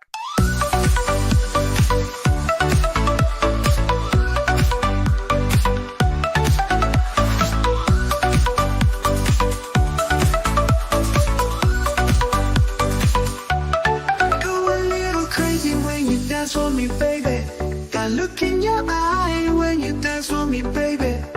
I can't deny when you dance for me, baby. Dance for me, baby. Dance for me, baby. Dance, dance for me, baby. Dance, dance, dance for me, baby. Dance, dance, dance for me, baby. Dance, dance, dance for me, baby. Dance, dance. If I take you home tonight, would you crash with me, baby? If I take you there, would you crash with me, baby? If I drive you crazy, would you crash with me, baby? Baby, crash with me, baby. Crash, crash, crash with me, baby. Crash, crash, crash with me, baby. Crash, crash, crash with me, baby. Crash, crash. Alrighty. I don't know why my daughter cannot regulate her volume, but she just can't seem to. My mother's fine. She's just, oh, I'm sorry, I didn't mean, but I fell. Yeah, you fell. Okay, that's fine. But why are you guys still yelling 15 minutes later? Oh my God. And my son's just sending me texts just bitching. It's like, really? Can you just leave me alone for like 2 hours? I don't understand because I go all day without doing something and they don't bother me. As soon as I start doing something, everybody needs my attention. I don't get it. That's it. I'm turning my phone over and I'm turning it off because fuck this. I have no idea. Wait, where'd I go? Damn it. That doesn't tell me who the hell she was. Blah, blah, blah. I'm trying to catch up. Toy, hey peeps, what's up, Toy? We're gonna get to envy in a minute because that's a huge thing for who we're talking about right now is envy. She was glowing. Ellie said, I have no idea why they're calling me Live Fan. Bitch, don't know you or who the fuck you are. You are so insignificant and forgettable. Because that's what she does. She plays the constant victim. That's all she is. Oh, these people, she made up lies about Vicky T. She made lies about Divinity. She made lies about me. And then she would like go to each one and play them against the other. She would go to like one and say, oh my God, Shelly did, blah, blah, blah. Or she'd go to me and say, Vicky T did, blah, blah, blah. Not realizing we're like, no, they didn't. Like, we were there. Like, are you kidding? Like, we were there. We saw the whole thing happen. We had documentation of things where she like screwed up. And she did this thing where she used to go through the chats and like delete everything she said so that you had no proof. So we all started taking like screenshots of like the nasty things she would say so that she couldn't say later, oh, I didn't say that. It is what it is. Some people just like to be miserable and they need drama because they got nothing else in their life. She's one of them. Just ignore her. Completely irrelevant to anything worthwhile in life. I wouldn't be upset by it. Let her say whatever she wants. Nobody's going to believe her. Toya said Ellie probably because YouTube sometimes cuts off the first letter. No, she literally would call her that. She makes up like nicknames for people to like make them look bad. Bro, do you even remember Tiny Toons? Plucky. I love Tiny Toons. Tiny Toons was great.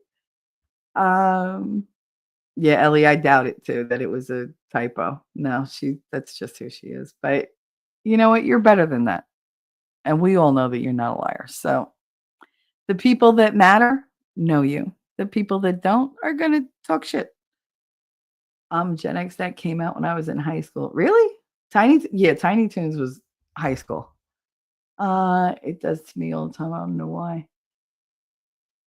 Oh, no, she meant that. We have a catalog for both because it was Alaska and I only had JCPenney until I was 13. See, we only had Sears ones until I was about 12, 13. And it used to, all right, that's how far back I'm going. It used to be Sears and Roebuck. That's what they used to call it, Sears and Roebuck. And then they dropped the Roebuck and it was just Sears. But when I was little, we had the department store called Two Guys. And that's where that was like the original like Kmart. Like that's like pre-Kmart. And oh man, I still remember the toy section in that store was the bomb. They had every kind of baby doll you could think of. And they had little outfits because believe it or not, that's where my mother used to buy my baby clothes because they didn't make preemie clothes. So she would go there and buy the doll clothes and dress me in doll clothes because it's all that fit me. I mean, I was 4 pounds. That's tiny. That's super tiny. So she said that she'd put a diaper on me and it would like cover me from my shoulder blades, like up to my chest. She was like, you just swim in this big diaper. And it was the smallest I could get. In you for the win. Always. Elator goes down the whole. All right. I have no idea how to say that. I don't remember Sears or JCPenney when we lived in Houston. We had Foley's, but that doesn't exist anymore. But what is the name of the store like in Kansas and all? I can't remember the damn department store name, and it's gonna bug me because I can see the building in my head. Oh, Dolly Parton talks about shopping there all the time. Damn it. It's not, I keep wanting to say Kroger, but that's not it because I know that's the freaking supermarket. But oh man. Dillard's. It's Dillard's. See, I had to say it. I had to think of Dolly Parton saying that. She said, well, I'll go down to Dillard's and pick us out some outfits. All right. Like, I had to think Dillard's. That's what it was. I knew I'd think of it eventually.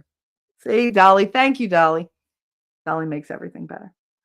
And he said, I love Tiny Toons and Animaniacs and have recently watched Animaniacs and the Flintstones. The Flintstones were hysterical.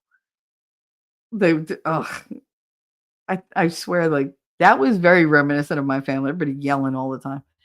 Uh, how do you know what's in the store without going into the store?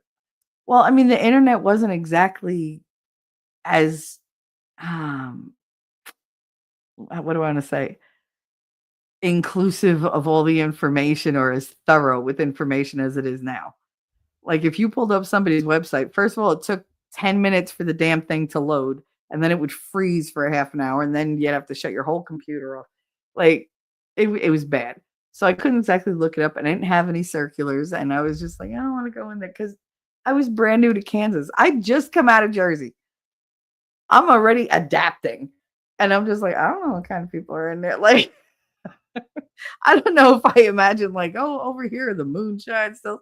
I don't know what I was dealing with at the time. Again, I was only in my like what late 20s. I had no clue. So and I was always by myself. So it was just like I wasn't that adventurous when I first moved there. And then I got really busy with work and Katie and everything, and I just didn't get to shopping. But I don't know, it was funny because I was like diligent. It just sounded like a place I didn't want to be. It's weird. Joe Titties. It does appear that she's talking about Twilight. Yeah. Ghost is ghostery. Yep. Well, in the last year or two. Yep. I saw her talking. I saw her taking a go at Ellie and Danny's chat yesterday. See, she picked the wrong freaking one. She was having a go at Ellie. That's because she's just the most self-righteous me person I think I've ever met. And I've met some real doozies. But she's cracked in the head, Ellie. Just don't even worry about it. Ghost aka Casper is ghostery, not Tweety. No, that's Tweety. She used to be Tweety. So I just saw somebody wrap a Philly cheesesteak sub in a large pizza, rolled it up like a burrito. That hurt my stomach, Darth. Why would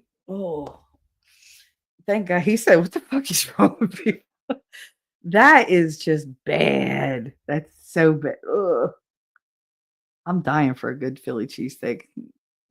I haven't tried them out here. Supposedly there's a steak place that makes amazing ones, but I'm like, I'm really hard to please when it comes to Philly cheesesteaks. It has to taste a certain way, so I'll just wind up making my own. I'm sure you've blocked her other account names. Never mind, Ghost Jet. They're all the same girl. I honestly don't remember things. Forgettable in every way. Forgettable. That's what you are. There she go. She was Ghostery Anonymous, that she dropped the list. Yeah, she's always changing things because everybody blocks her. She was never a mod for Vices. She would just be in his chat acting like herself, being bossy as fuck. She somehow became a mod for Hayden, and then that gave her the power. Then Nick molded her, and then Flux. Jeff never fell for it or for her. I'm pretty sure I've shed every wrench I've ever held now. Hideous. Feels good to be free. The only reason people give me wrenches is so that I can say what I want to say in their chat and they don't have to constantly approve my messages because it's just more work for them. I stand corrected. I don't know the past info. No, it's fine.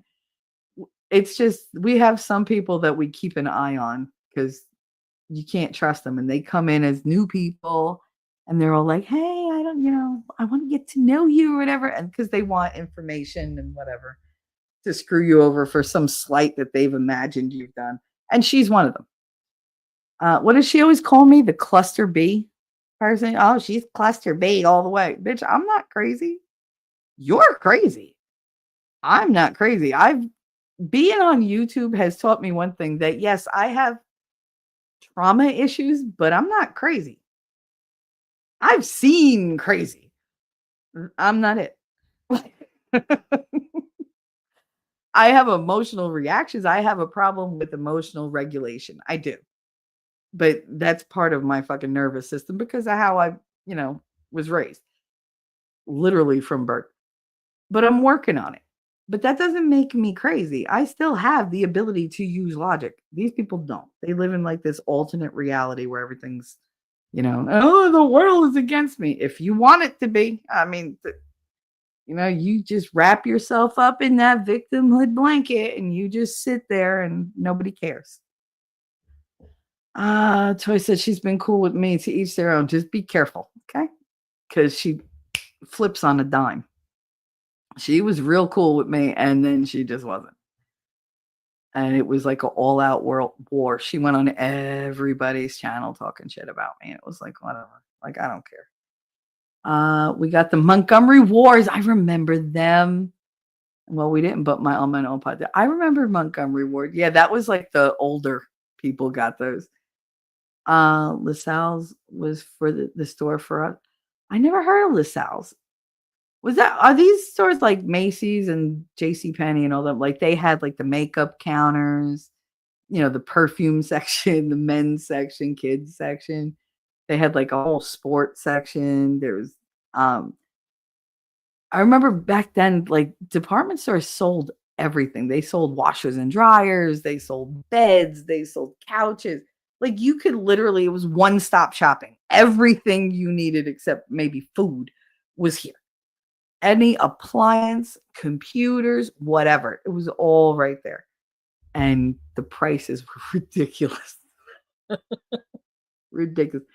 Dillard's, there you go. She said Dillard's and Macy's the same. Kinda. I think so.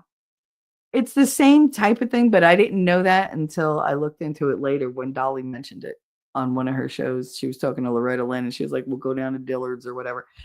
And I was like, I got to look that up because I've never went into the one. And I was already back in Jersey. And I looked it up and I was like, oh, I should have gone. I probably would have liked it. But yeah, it's a lot like Macy's. Shelly, stop playing with your Dillards and do the shop. I'm doing it. Tell me what to do, Dork. Close, but not the same company. At least I don't think they are. No, I think they're like the same vein of the same kind of store. Like they probably carry the same merchandise, the type of merchandise. Well, that's why you can see her again at Ellie. I remember you blocking her. Mm-hmm. Grazie. If I was from Kansas and I met somebody from New Jersey, I would think I met a space alien or a legal alien too. I told you they used to congregate outside my door at work whenever I made a phone call, or especially if I was talking to my mother, because they were just fascinated by the accent and the fact that I was talking Italian. I'd be like, oh my God, she's talking Italian. You love it when she talks Italian. Oh my God, what did she say? What do you think she said? I'd be like, oh my God, just fucking leave me alone. Like, just leave me alone. It's not a big a deal. Oh my God. Like, if I was talking Spanish, would you care? Like, I think it's because they were used to hearing like Spanish or German or whatever. They didn't know any Italians. Like, I literally, the entire time I lived there, I didn't meet one Italian. Not one. I was like, did they just not come out here?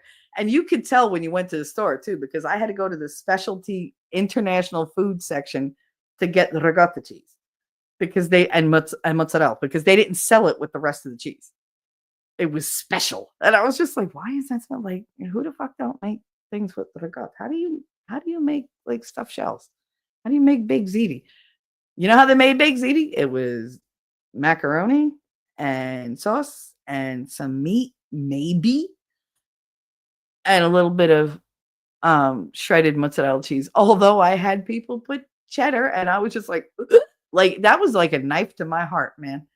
Like, stop. But it was like the driest baked ziti. I was like, that's not baked ziti. That's just macaroni with some cheese on top of it. Like, where's the Parmesan cheese? Where's the ricotta? Where's the the bolognese? Like, where's the loose meat that's going to be like the pieces of sausage and the pieces of veal and none of that. And I was just like, oh God, this is like baked ziti, like the poor man's version. What's going on? Because I guess they didn't know any Italians, but the Italian restaurants, there were tons of them. I was like, why? Italian restaurant, we have ravioli. How do you have ravioli without ricotta? Oh, well, we put lobster in it. Okay.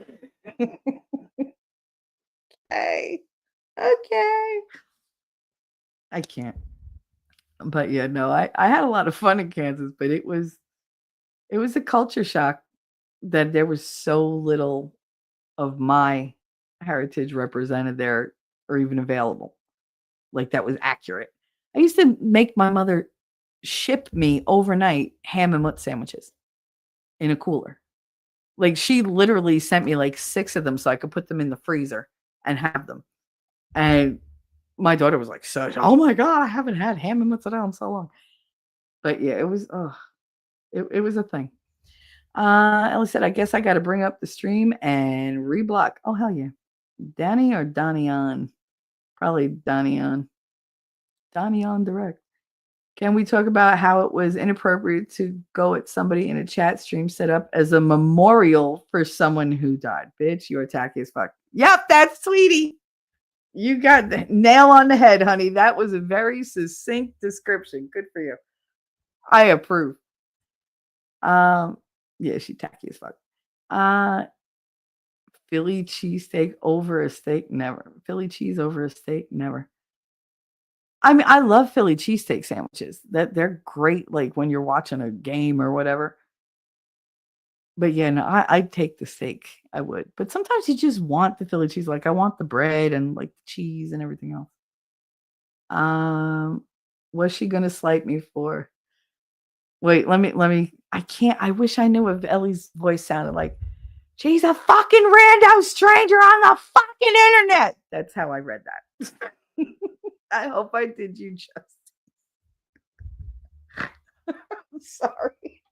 It's amusing as shit to me that these people really think that, oh, I'm going to say something and it's going to bother her, but nobody cares. When he said the real narcissists always go after the people who know how to call them out. Yeah, it's like a bravery test for them. It's weird. You have access to your Discord? So I said, hey, Winning. At least I don't do Discord. No. Discord can be very destructive for some people. Winning Reality. She used to kiss my ass toy. Then she sided with the toxic pawn and did Cuck Frog's bidding, even after he was exposed. Yep. Even when it came out, all the bad stuff was real. She still was right up his ass. So it's whatever. PSA, Ellie barely uses the internet. I don't do Facebook. I never use Twitter. And I only signed up to test because Elon put it. I don't do Insta, et cetera, et cetera. No, Ellie is very, like, one, she's very loyal. So if she comes here, like, it's because she wants to come here. Because it appeals to her in some way. She doesn't really go, I never see her in tons and tons of chats. I know where, if I want to see her, like, where to go. Like, I'll always find her in Joe. You know, I used to find her in Nick. And that's basically like the only ones that I go to. I go and stop in on people's, but that's about it. But yeah, no, Ellie doesn't really get around the internet much. She's busy. You know, everybody, most of you guys, you don't really like languish in Discord and just hang out for like days at a time. You got shit to do. Darth Hideous. Dillard's, Macy's, Kohl's, Penny's, all basically the same thing. Yep. And now they're all just overpriced because now you just want to look for like the thing that costs you the least and gets here the fastest with the least human interaction you can get. At Winning, I don't know them. All good. I stay away from drama. Yes. You smell like drama. Get away from me. I want that t-shirt. And do my best to stay away from gossip. I get in less trouble that way. Yeah, we don't discuss stuff like that, but if somebody's giving one of, you know, the people I care about a hard time, I'm going to address it. And I'm going to let them get it out because this is, you know, we're not looking for drama, but if somebody's got it in for you, like I want to know so that I can be on the lookout to not, you know, supply them with any ammunition or whatever. But for fuck's sake, I'm on YouTube way too much. No, don't delete subs. Come on. They're free and they help people. Because I envy people with time. What you can do is turn off all the notifications for the people that you don't like want to see. I've done that. Like there have been people who literally stream 5, 6, 7 times a day. And I'm like, dude, like get out of my notifications. I need room for other people. So I go and I just, especially if I really don't enjoy their streams, but like I subbed just to be supportive. I don't unsub, I just turn off the notifications so that I'm still doing something for them, but I don't have to interact.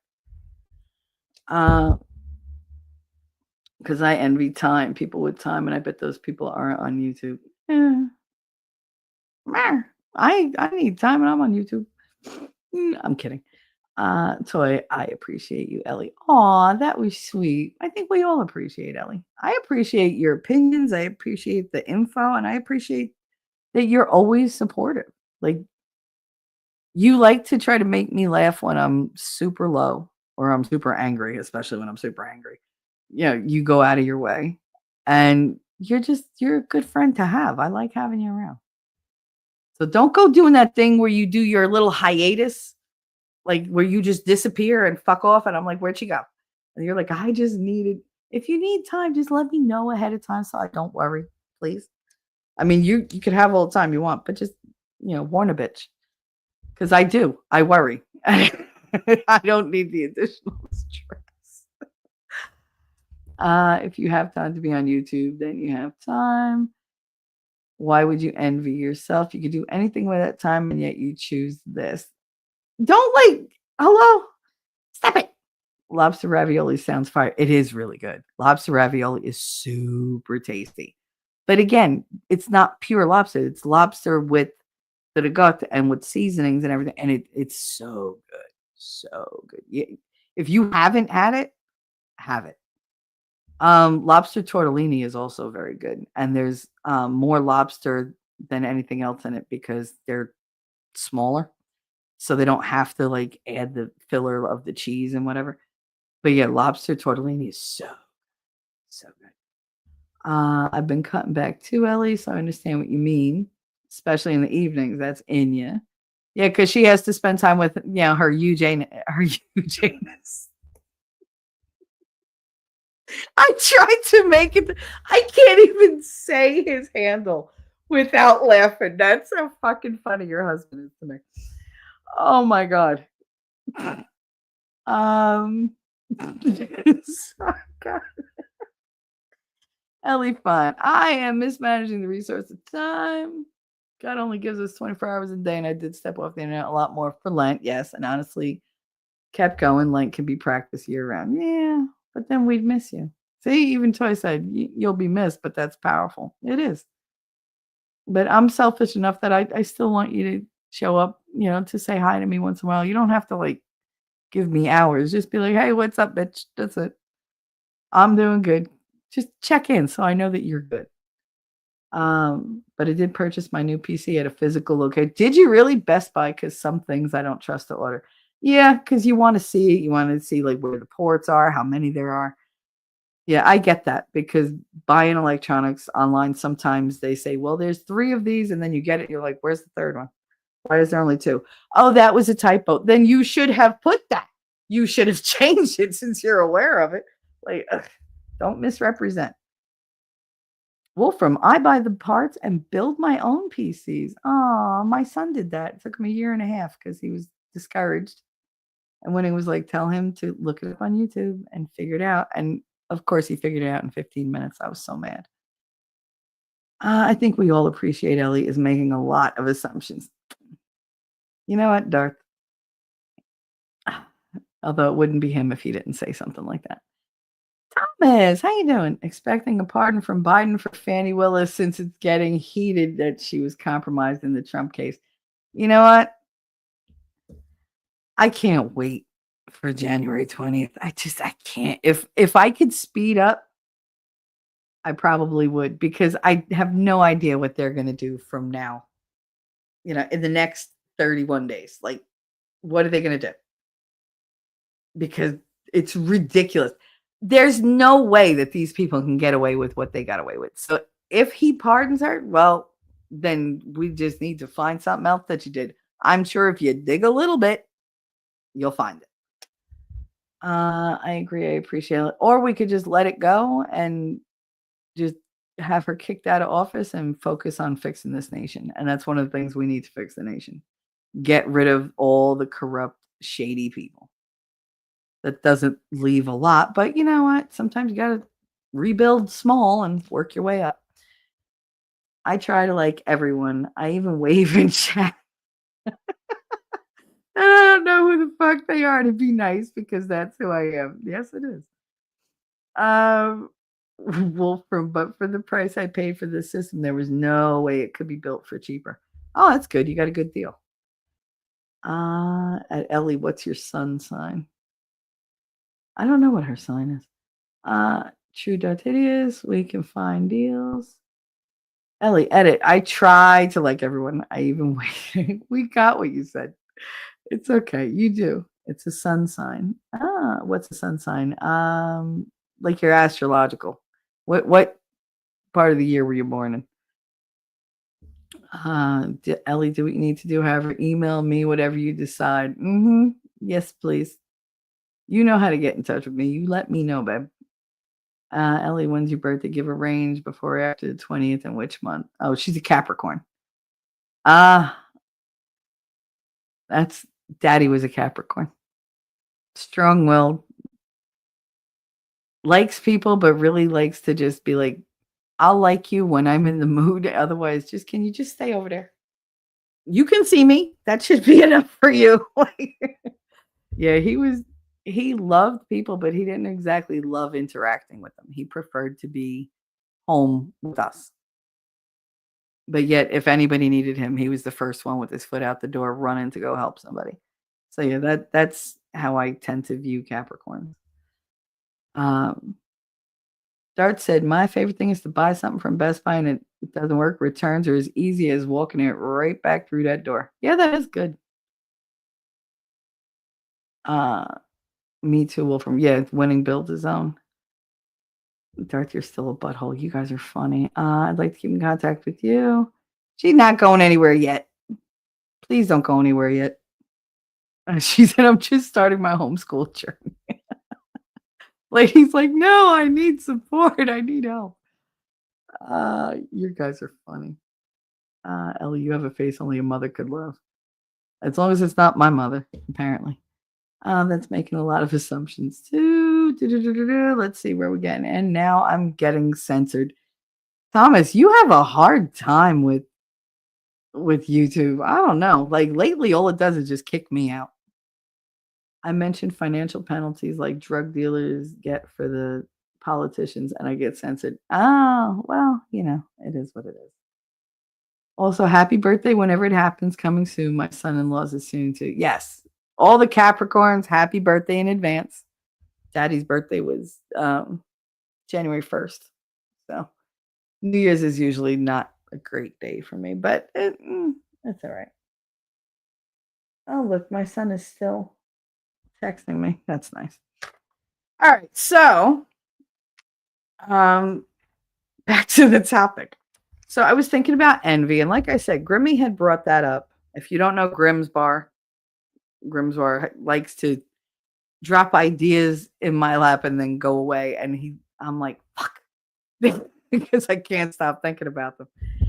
And I covered it before, but I wasn't satisfied with where I was with that. And I started like reading different Bible stories, listening to different like interpretations of Bible verses and, all these different, like falling down all these rabbit holes of here's my question, go think about it. And that's the best thing to do. You just plant the seed in my head and I will literally like turn it over for months.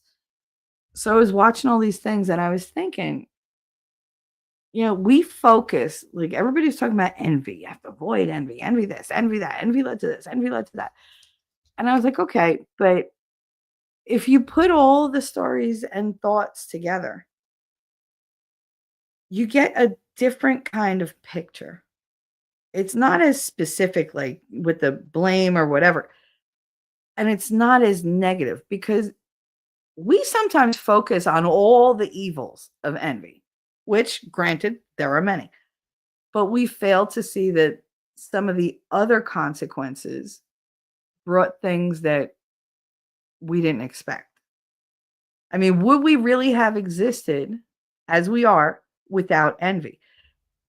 Like, so how do you define envy? I'm going to look it up real quick. If I robot, I apologize. because my computer is so screwed.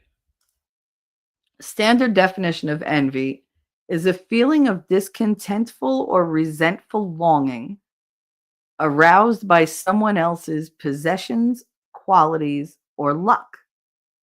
And the verb is the desire to have a quality, possession, or attribute belonging to someone else. Now, do not envy they don't state it like that, but that's basically one of the 10 commandments. It's a big no-no. God does not want you to envy. And why? Because of how it started. So if you go back, examples of envy, they all come up. You know what it leads to. It can lead to, you ostracizing somebody else. It could lead to you going into somebody's chat and talking shit about somebody that you don't like because they have a family and they have a life and they're loved and they don't need public approval, but you do. You don't have a family. You don't have friends. People don't like you because you're full of shit and nasty, and that's how it is. So that envy makes you slam the other person. It makes you malign them. It makes you more toxic to everybody around you because it eats away at you and it makes you meaner and meaner and meaner. And you just start to just lash out for no reason at all. That's one way to do it.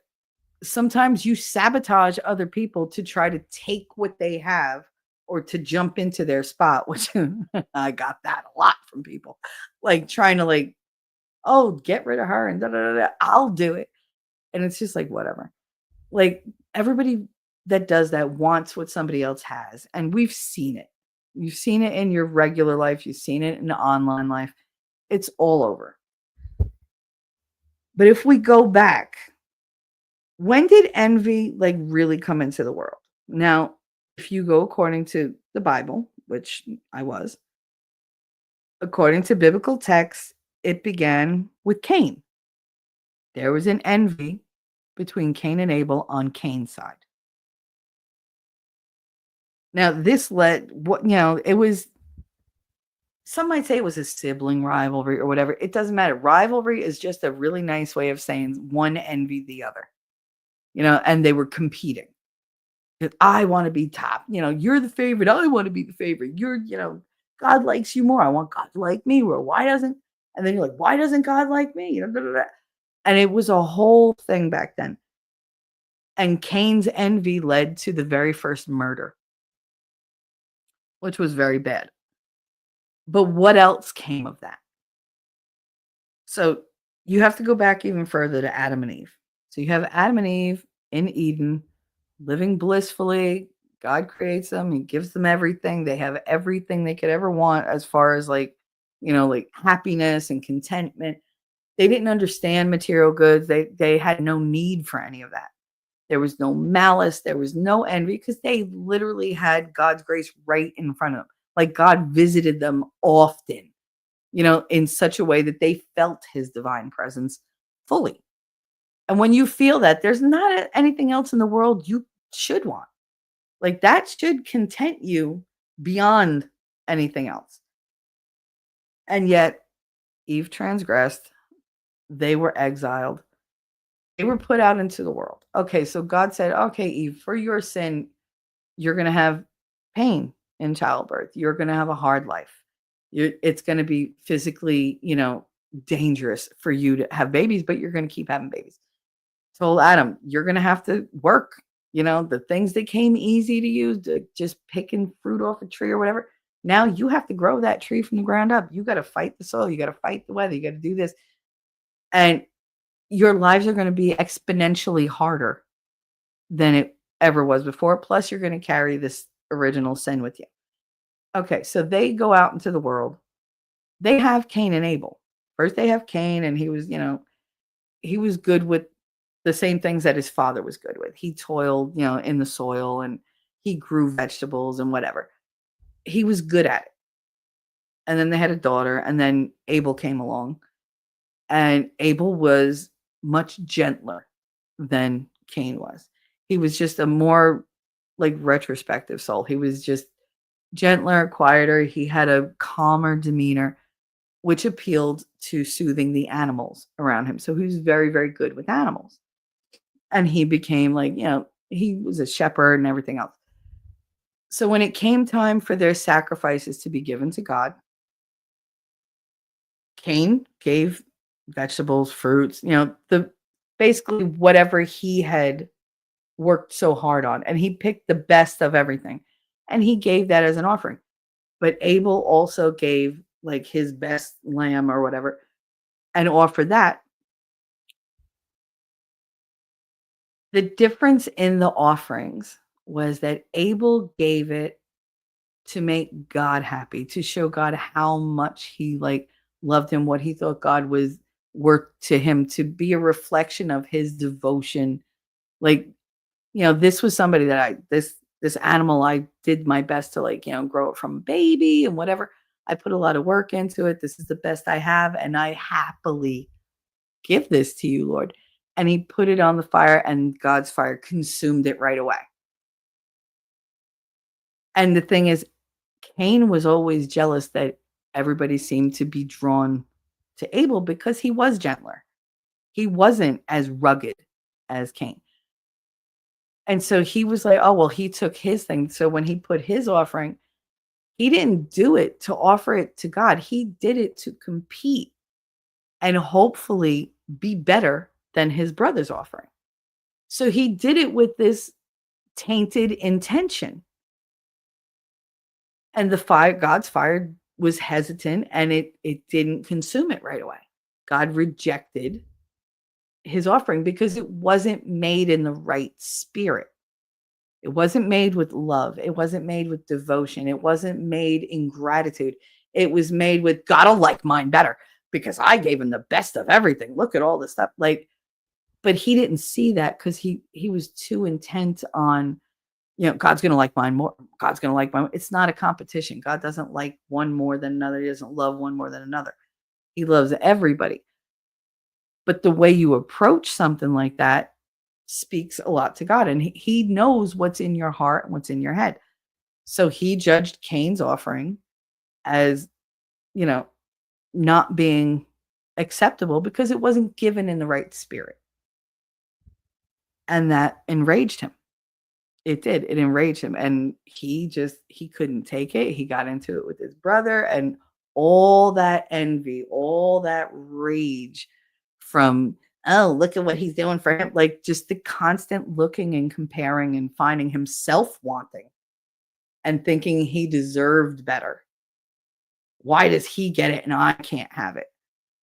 Because he wasn't examining why he wasn't achieving the things that he wanted to achieve, why he wasn't receiving what he wanted to receive. He didn't say, oh, any of it's my fault. There was no self-accountability. And what he did was he wound up fighting with his brother and killing him.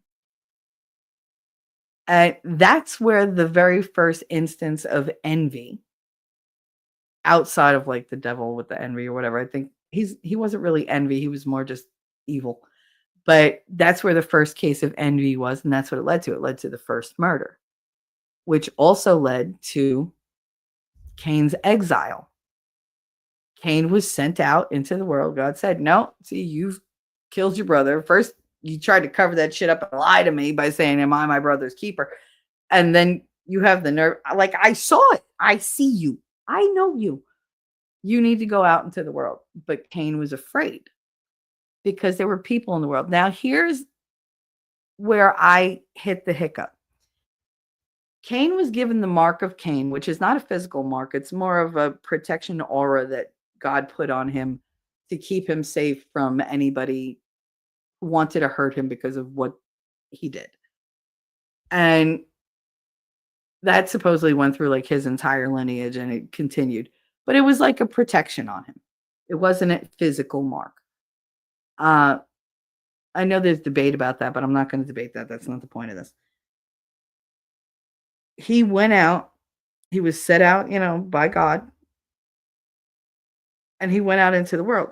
He was afraid of the people. Where'd the people come from? Where'd the people come from? Because everybody talks about, oh, well, the world was populated by the children of Adam and Eve. That's not necessarily true. We assume that because that's the only ones that they tell the stories about. But God had the capability of making people whenever the hell he wanted. The same way he made Adam from the dirt. You think he didn't go around the planet and go and put people here, put some people here, put some people here.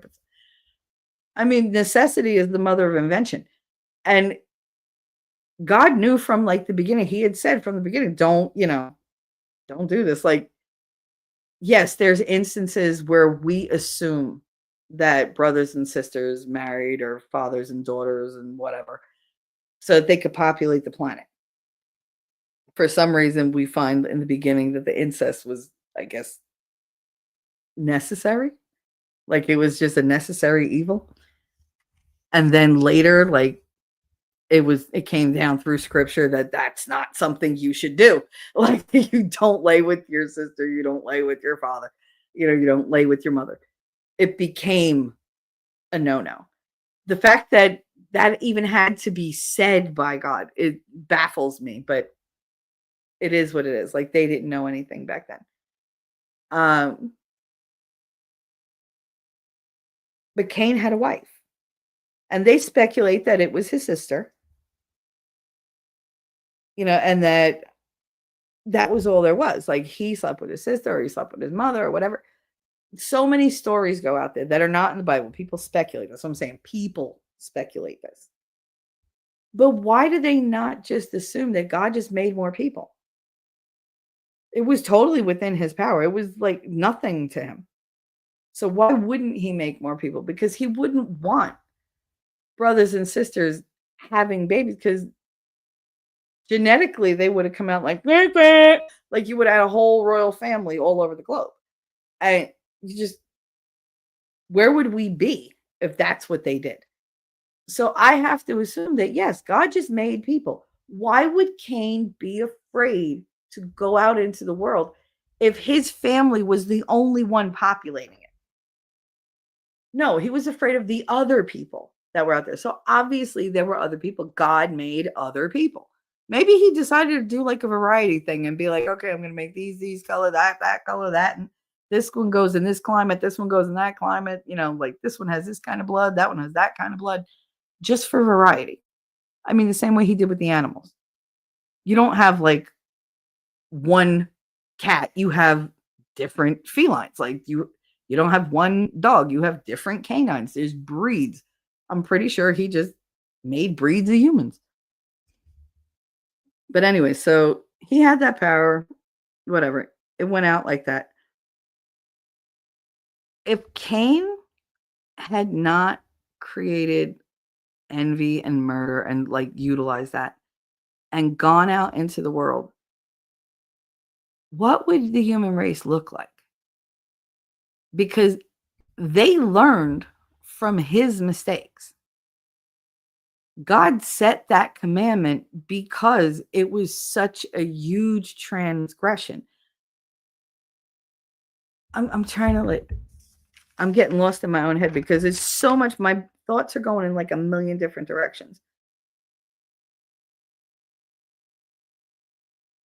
Necessity is the mother of invention. And, just give me a second. Like, I think God has different ways of teaching us lessons. And that was a huge lesson in what could happen if you're constantly competing with other people and you don't find your satisfaction within yourself and in God. If Cain had turned, and God gave Cain so many chances to fix himself, and he just couldn't. He kept giving into the darker side, the darker side, the darker side. Envy was his starting point of his descent. But if he hadn't gone out into the world, we wouldn't have had Enoch. We wouldn't have had David. And down that lineage, that entire lineage led to Jesus's birth. So you got to think about that. Like, yes, Adam and Eve had several children.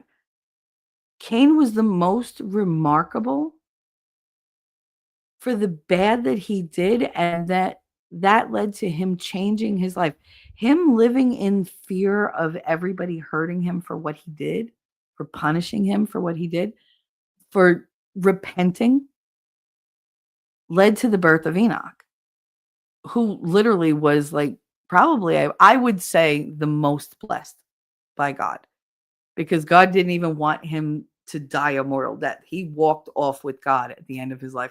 He's the only one said to have done that. You know, but I mean, it led down the line to all these different people. Where would we be without that? Envy is bad, but it's a lesson. It's not good for you to feel the envy, but you're going to. So if I know I'm scrolling all over, and I'm going to read chat in a minute because my head, I have so many things in my head and they interrupted me way too many freaking times today that I can't keep the thoughts. I can't keep them straight. Where would we be? I mean, would we have branched out? Would we have that lineage? Because it did lead to the person who birthed Jesus. There were some amazing men and women in that line that really give us the biggest lessons in life. You have King David, you have King Solomon. You know, you even have like the fall of Saul in there, whatever. But Saul was a huge one for envy.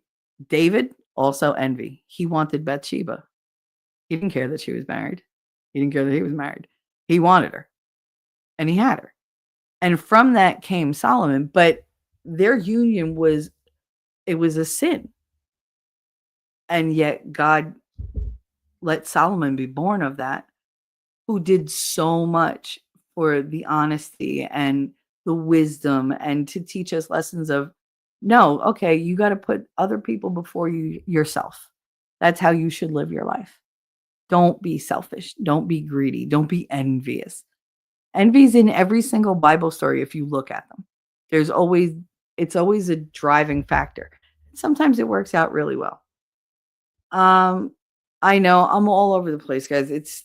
They really fucked my head up because I just saw them leave and I don't know why they left and if they're mad, and now my anxiety is all over the place and I want to cry. Let me go back and we can discuss from there because I do want your input. I really do. Let's go back. I'm way behind in chat. Like a half an hour, which for me is nothing. Happy birthday whenever it happens. Wow, even changing things, it's still sensitive. Wait a minute. Isn't Thomas Anderson's NEO's government name in the Matrix? Oh, stop. NEO's? Is it? That's funny. They really hate that idea. I see it being censored everywhere but X. And see, X went down for me for a while and now it's back up. Elephant at Lady, did you look up your state law yet? That's the first step. Oh yeah, for homeschooling. Jersey literally was like, do whatever you want. They don't even check on you. Thomas Anderson, you take everything they have for breaking the law. It will cause a double thinking on their part since most of them relish stealing that value from people. Yeah, they like to shut you up. All right, so talking about main curriculum books. Define envy as the second most wicked of the 7 deadly sins. The thing is, you'll find envy in like pretty much everything. People don't even realize that they're being envious. You know, like that. It's so easy to celebrate somebody else's successes and yet still be like, at the end of that, be like, why can't that happen for me? Like, why do they get the luck and I don't get the luck? It's not that you're wishing them to not have the luck, but you're like, can I get some? Like, what the hell do I have to do? Like, what hoops do I have to jump through? And then you jump through the hoops and it still doesn't happen. And then envy turns to anger and resentment. And you give up. You give up because you're just so discouraged and you're like, it's never going to happen. But you don't know that. It's just not going to happen on your timeline. And if it's not meant to happen, then something else will come along that'll supersede it. that'll become more important than what you had going on, and you'll suddenly shift your priorities and be fine with it. Sometimes we want things we shouldn't want. And I do think God is like, no, no, I don't want you doing that. I want you look over that way. Like, don't look to the left, look to the right. I'm not giving you that thing. That's not for you. I have something way better over here that's more fitting for you. You're going to love it. You just got to look up like stupid. Go look over there. I really do think like at times God hits me in the head and like, Stunan, what are you doing? That's no. That's not what I told you to do. God, they have the fucking heat on. It's so hot in here. We've used their curriculum for 8 years. Okay, Toy said, I consider envy to desire something that isn't yours or a crude form of jealousy, wanting without the willingness to earn it. Sometimes people work their asses off to get something and they're just not catching a break. And I do think that's some type of divine intervention, keeping that from you because you're not meant for that. You're meant for something else. It's just not your time yet. Or they're waiting to like throw it all with you, at once. Cain was envious of God's blessing on Abel. Yeah, that's what I said. Like he was like, why my brother and not me? Like this, I work because he's thinking, oh, he just sat around with some sheep and just blah like laying back and kicking back and that was the thing. He was like, everybody likes Abel. Well, because Abel was, a much gentler, friendlier person. He was, he was rugged. Like Cain was rugged. He was a hard man because it's hard farming all day. And it's hard dealing with the disappointments because you're literally putting every ounce of energy into growing these things. And sometimes for no reason at all, it just doesn't germinate. It doesn't grow. It dies like out of nowhere. You could have a drought. You could have too much rain. You could have too much whatever. And it just doesn't work out. And he cultivated all these different things, took the best of everything, and was so proud. That's one of the things. He was proud of his offering. Abel was not proud of his offering. Abel was happy to give God the best of what he had because it would make God happy. That's why he did it. He didn't do it for the reasons Cain did. Cain was like, look, I'm giving you the best of everything. Look at how much stuff look at how good I am at what I do. I'm so proud that I mastered all of this, like this whole skill, this trade, and I can give all this to God. Look at how awesome I am at the stuff I gave you. The gift wasn't about giving God something to make God happy. The gift was about, look at what I did. Look at how awesome I am with the awesome stuff I grew with my own 2 hands, my own sweat, my own blood to give this to you. I put everything into. Okay, but if you're giving somebody, that's like, I wanted to bring it up because it's Christmas and gift giving is a thing. God doesn't want you to attach things to the things that you give. Don't attach expectations. Don't attach a reciprocity. Don't attach some proud moment of, look at me, I bought you the most expensive ring, or I bought you whatever. No, you don't give to somebody to get the accolades back. Yes, it's nice to be appreciated, but it's not always going to happen. Some people just don't appreciate shit. If you continue to give to them, it's because you want to. Or it should be because you want to. It's not because you figure if I just hit it right. Like I give to my mother for the simple fact is, I'm giving you this. Can you just love me? Can you just a little?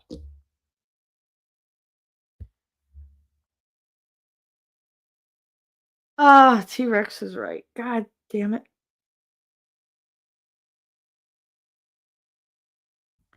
Most people I give because they need it. I don't care that I won't have it. I don't care if it's money. I don't care if it's time. I don't care if it's effort. If they need it and I love them, I'm going to give them whatever I can. And yeah, that leaves me on empty a lot. But I have ways, we talked about it on Tuesday, I have ways to recharge. And that's fine. Sometimes I have to stop and go, like, I don't mind giving. I love giving, but, could you just not expect it? Because that's the flip side of that coin. When people expect you to just keep giving, that's when you're being taken advantage of. And you need to take a step back and say, no, see, I was doing this out of goodness of my heart, and you're being abusive about it. Like, you need to not do that because I'm not here for you to abuse. Like, that's when you have to put on the brakes and go, oh, hold up. We need to have a conversation. And I mean, I've done that many, many times in my life and been like, you know what? You're always asking me for stuff. You're not really asking me. You're telling me to do it, but just tacking on a please at the end. There's not even a question mark anymore. I said, Shelly, do me a favor is going to be on my tombstone because I don't know one person in real life that hasn't said it to me multiple, multiple times. That's why I don't talk to people because I say hi and they're like, they launch right into what they need from me. And I'm like, how do you do? Like, what the fuck? That's abusive. That is. Most people don't. They say, oh, no, they're just, they expect it. Yeah, no. When you expect me to give you everything I've got and you're not like taking care of me in any kind of way, that's abusive. You're taking advantage of somebody's good nature, and that's not right. Maybe you don't think it's abusive, but I'm pretty sure it's like a really shitty fucking thing to do to somebody. So to me, it's abusive. I digress. But I forgot where I was going with that. I totally lost the train of thought, guys. I am so sorry. Fucking family. They're so dramatic and they just throw it all at me and then they walk away feeling fine and I'm stuck with all their bullshit. And it's like, really? So I got to wonder what mood everybody's in, whatever. Anyway, there are people who are really good at giving. There are a lot of people who are not. I don't know if they think that they're losing something or they're just not giving spirit type people. But this is the time of year where giving should be with good intention. It shouldn't be oh, I gave her this like so that I look good. Because then you literally drain all the good intention and all the positivity out of the gift. You make it less than what it was. But yeah, like his whole thing with the offering, God rejected it because he didn't give it to God for God. He gave it to God to get accolades for himself, to get bragging rights. Oh, God loved my offering. Like that was what he did. He was purely doing it with selfish intention. And then his envious intention was to beat out his brother for the prime spot. Like, I'll give the better gift or I'll whatever. And everybody will like me and they won't like him, by himself, or they won't like him as much, or we'll be equals now. But the thing is, like, I don't think his brother saw him as them not being equals because he didn't have that kind of mindset. He didn't know that they were competing. He was just like one of those people, just la la la la la la la, just coaxing through life, like just being a happy-go-lucky kind of person. Cain went into it like, no, I have to be better. I have to he needed to be on top because he didn't have that inner faith in himself and he didn't have outer faith in God. He thought everything, I worked so hard, I deserve.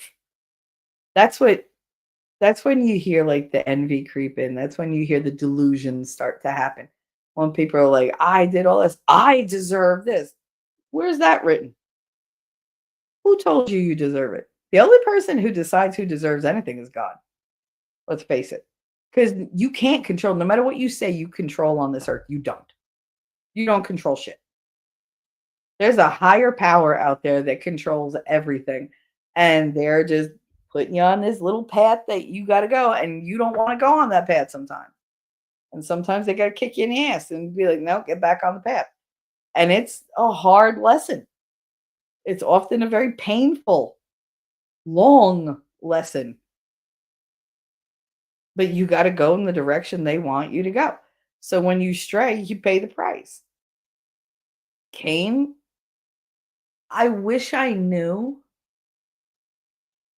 how the original seed of envy was planted in his soul. Because I don't think envy is an emotion of the mind. I think it's an emotion of the soul. It's a corruption of the soul that makes you use your mind. Like it will use your mind to convince you to do certain things, to take certain actions. But I think the corruption has to begin in your soul. So where did that corruption come from? Did it come from Eve's transgression, Adam's transgression? Is it a product of free will? I don't think it's a product of free will. I think free will is a tool it used to make itself known, to take action.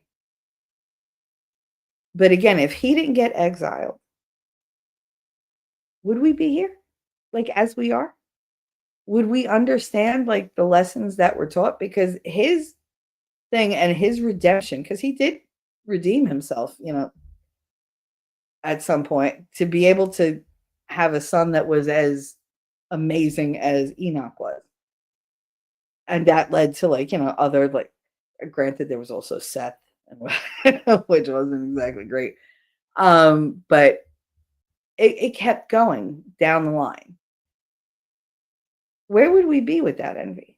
Like, would we know the difference? Because envy really is a good way to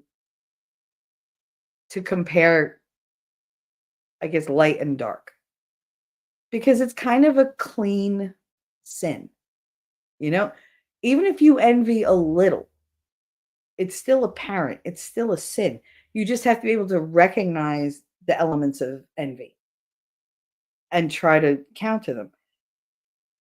And envy is something that you can go back on. You can become content with what you have. You can become a giver. You can get rid of or at least minimize to like a nil effect the envy you feel inside.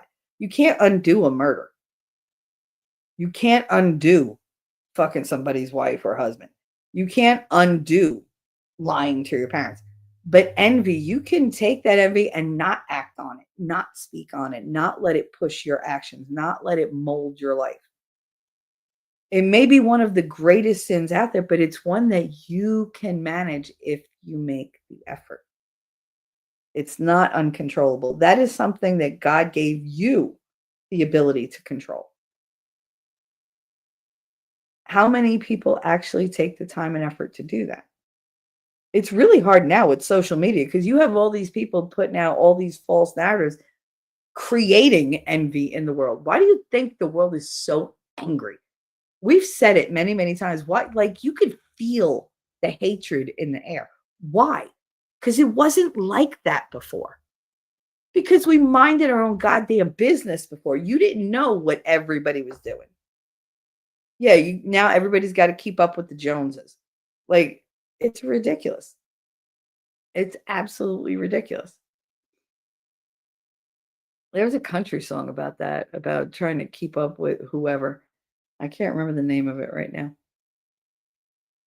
But it's the constant in your face of seeing all the things other people say they have.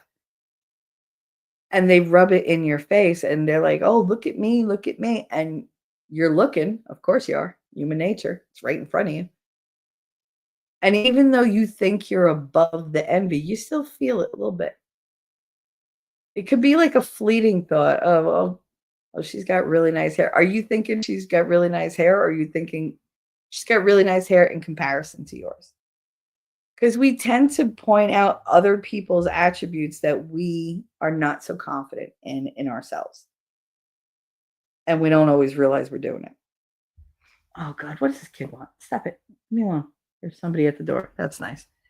They can come in and kill everybody, but I'm not answering the door. Ellie said, God loves all his children. Wait, Winning said, then there was Jane and Marsha. Jane. Jan and Marsha. Oh, God. Marsha. Yeah, that's a perfect example. But yeah, Jan and Marcia. Ellie said, God loves all his children doesn't mean he's happy with our choices. I think he's heartbroken when we're disobedient and choose to turn from him. He was, according to the stories that I've read, he was very upset and disappointed and everything in Cain, but yet he still wanted to protect him. He still wanted to give him a chance to live a life where he could repent and redeem himself. Because God never loses faith in you, even if you lose faith in him. You can always depend that he wants what's best for you. He wants you to be the best version of you. He created you not to be broken and hurting and pained all the time. He created you to be this magnificent, beautiful illumination in the world. Like you are supposed to be a force for good, a reflection of his divinity.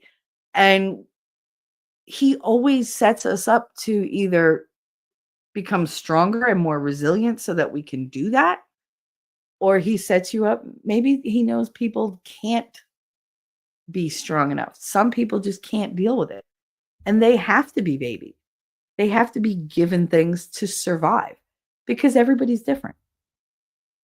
Like people used to tell me all the time, not everybody's like you. My grandmother was good at that. She was like, you can't talk to people and expect them to react like you. You can't expect them to take things the way you take them. You can't see yourself in other people. They're themselves. Don't judge them based on what you would do. Learn who they are. And that's what I learned to do, which made me really good at anticipating people's needs and what they're going to do. But it also made me feel very alone. Because, okay, then you mean there's nobody out there like me? Like nobody's ever going to get me? Because that's the lesson that I got from what she told me. I have to learn about them, but who's learning about me? Is anybody going to understand me? And then I just realized that I didn't rank on the scale to be learned about. That was not a priority in my family. So that's kind of her saying that without saying it. Don't worry about you. You're fine. You'll be fine. Just worry about everybody else. Learn about everybody else. They don't need to learn about you. You learn about them because they were more important than I was. That was that lesson. And I don't think she meant to make me think that, but that's what I took from that. But yeah, I do think that God gives us the chance, even though he's disappointed and, heartbroken. He's like, come on, I made you better than this. When you have a kid, you look at them sometimes and you're like, who raised you? Because I taught you better than this. Where is this coming from? They'll do things or say things that you're just like, you're aghast because you're like, oh my God, why would you say that? Why would you do that? What were you thinking? Because you didn't put that in their head. So you're wondering, did they see it on TV? Where'd they pick that shit up? And where can we put it back? Because you always think they're going to get better. You're like, okay, I'll just address it and we'll focus on that. But they got to make themselves better. They got to choose to make better decisions. They got to choose to do, better actions than that. Yeah. And I think that's how God sees us. I think he's just like, where is this coming from? You people, what have you done to my planet? What have you done to each other? What have you done to yourself? Oh my God. I didn't make you. I made you perfect. Your soul is perfect. What are you doing? All that outside interference doesn't matter. Your soul is still perfect. Keep it that way. Stop going down this path. Stop giving into the darker things in life. Stop listening to the demons and devils. Stop letting the influence in. Listen to me. Let my light in. And every day you wake up breathing is a chance for you to redeem yourself in God's eyes. And in the eyes of everybody around you, pretty much. It's a chance to heal your soul, to better yourself. It doesn't have to be this, big fireworks event. Little things. Just little things. Like where you would ordinarily like be snarky to somebody and say something that you think is funny but might hurt their feelings. Do you have to say it? Can you say it in a less, I don't know, like poke to the eye kind of way? Like just little improvements that become habit, become part of your nature, and they become who you are over time. It's a lot easier to give into the dark stuff. It really is. I admit that wholeheartedly. It is so easy for me to be mean. So easy. And it's easy for me to be mean because people laugh. And I like making people laugh. Do I want to be mean? No. Do I want to make them laugh? Yes. Is that the easiest way I know of to make people laugh? Yep. Yep. But every day I'm like, Shelly, you got to do better. You got to be better. Just bite your tongue, bitch. Bite your tongue. Bite your tongue. And I swear to God, some days I think I'm going to bite my tongue clear off. But I have that chance every day. God goes, all right, wake up another day because you haven't done what you're supposed to do yet. Everybody's like, when Jeff passed away, they were like, he's gone so soon. It was so sudden. My take on it was he did what he was supposed to do. I don't know what that was, but whatever his purpose was on this earth, he accomplished it. He gets to go home. He gets to go home and pull up a chair and be like, "Hey God, where's the good whiskey? Let's toast this because that was fun. I had a good time." Like I could see him up there smoking a cigar with God, like hanging out. Hey, JC, how you doing? Like he was irreverent but respectful. It was a nice balance. But I don't see it as it's such a tragedy. It's a tragedy that we lost him. But he obviously did everything that God intended for him to do. And his reward was, okay, you don't have to struggle. You don't ever have to feel physical pain. I'm not going to make you become a decrepit old man who can't live vivaciously the way you do. Go ahead, live your life, have fun, do whatever you want, make the friends, make people's lives, more exciting and happy, and be a good friend and be a good dad. And then, pack it all into this thing, get it all done. Because I know what would really hurt you is to not be able to do those things anymore and just watch the world around you go by. So he got to have fun right up until like the last freaking moment, man. And God was like, oh, good. You in a good mood? Come on home. Come home and rest. I'm going to give you peace and I'm going to give you happiness. And you can watch over whatever you want. Just come home. That's how I see it. God would not have brought him home if he had not already served the purpose that he was supposed to on this earth.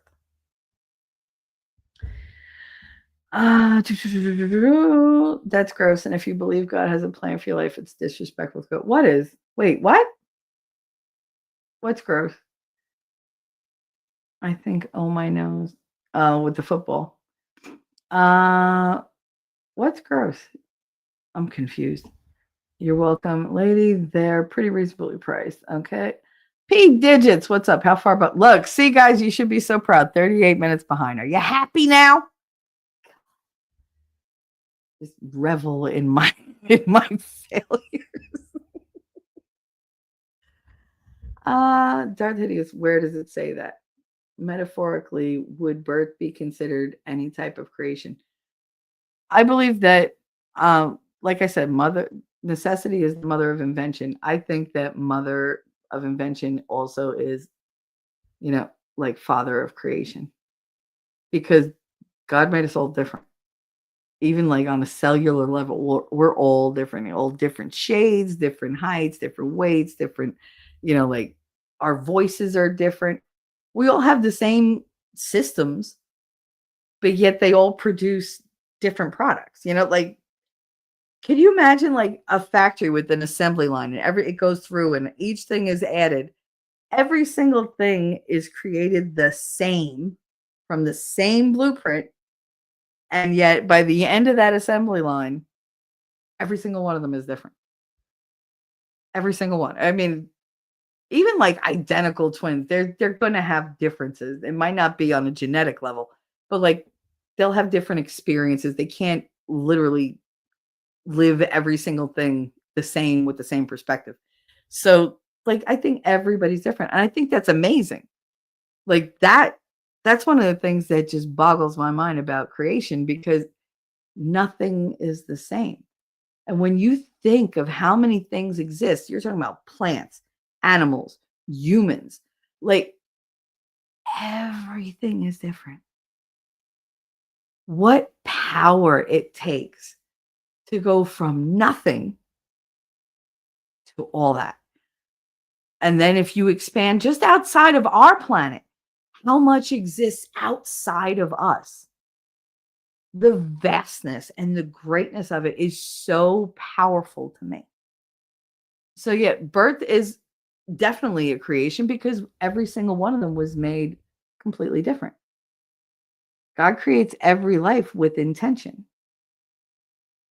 We all stem from the same spark, I believe, the same spark of God, like that light of God, that divinity that he puts within us.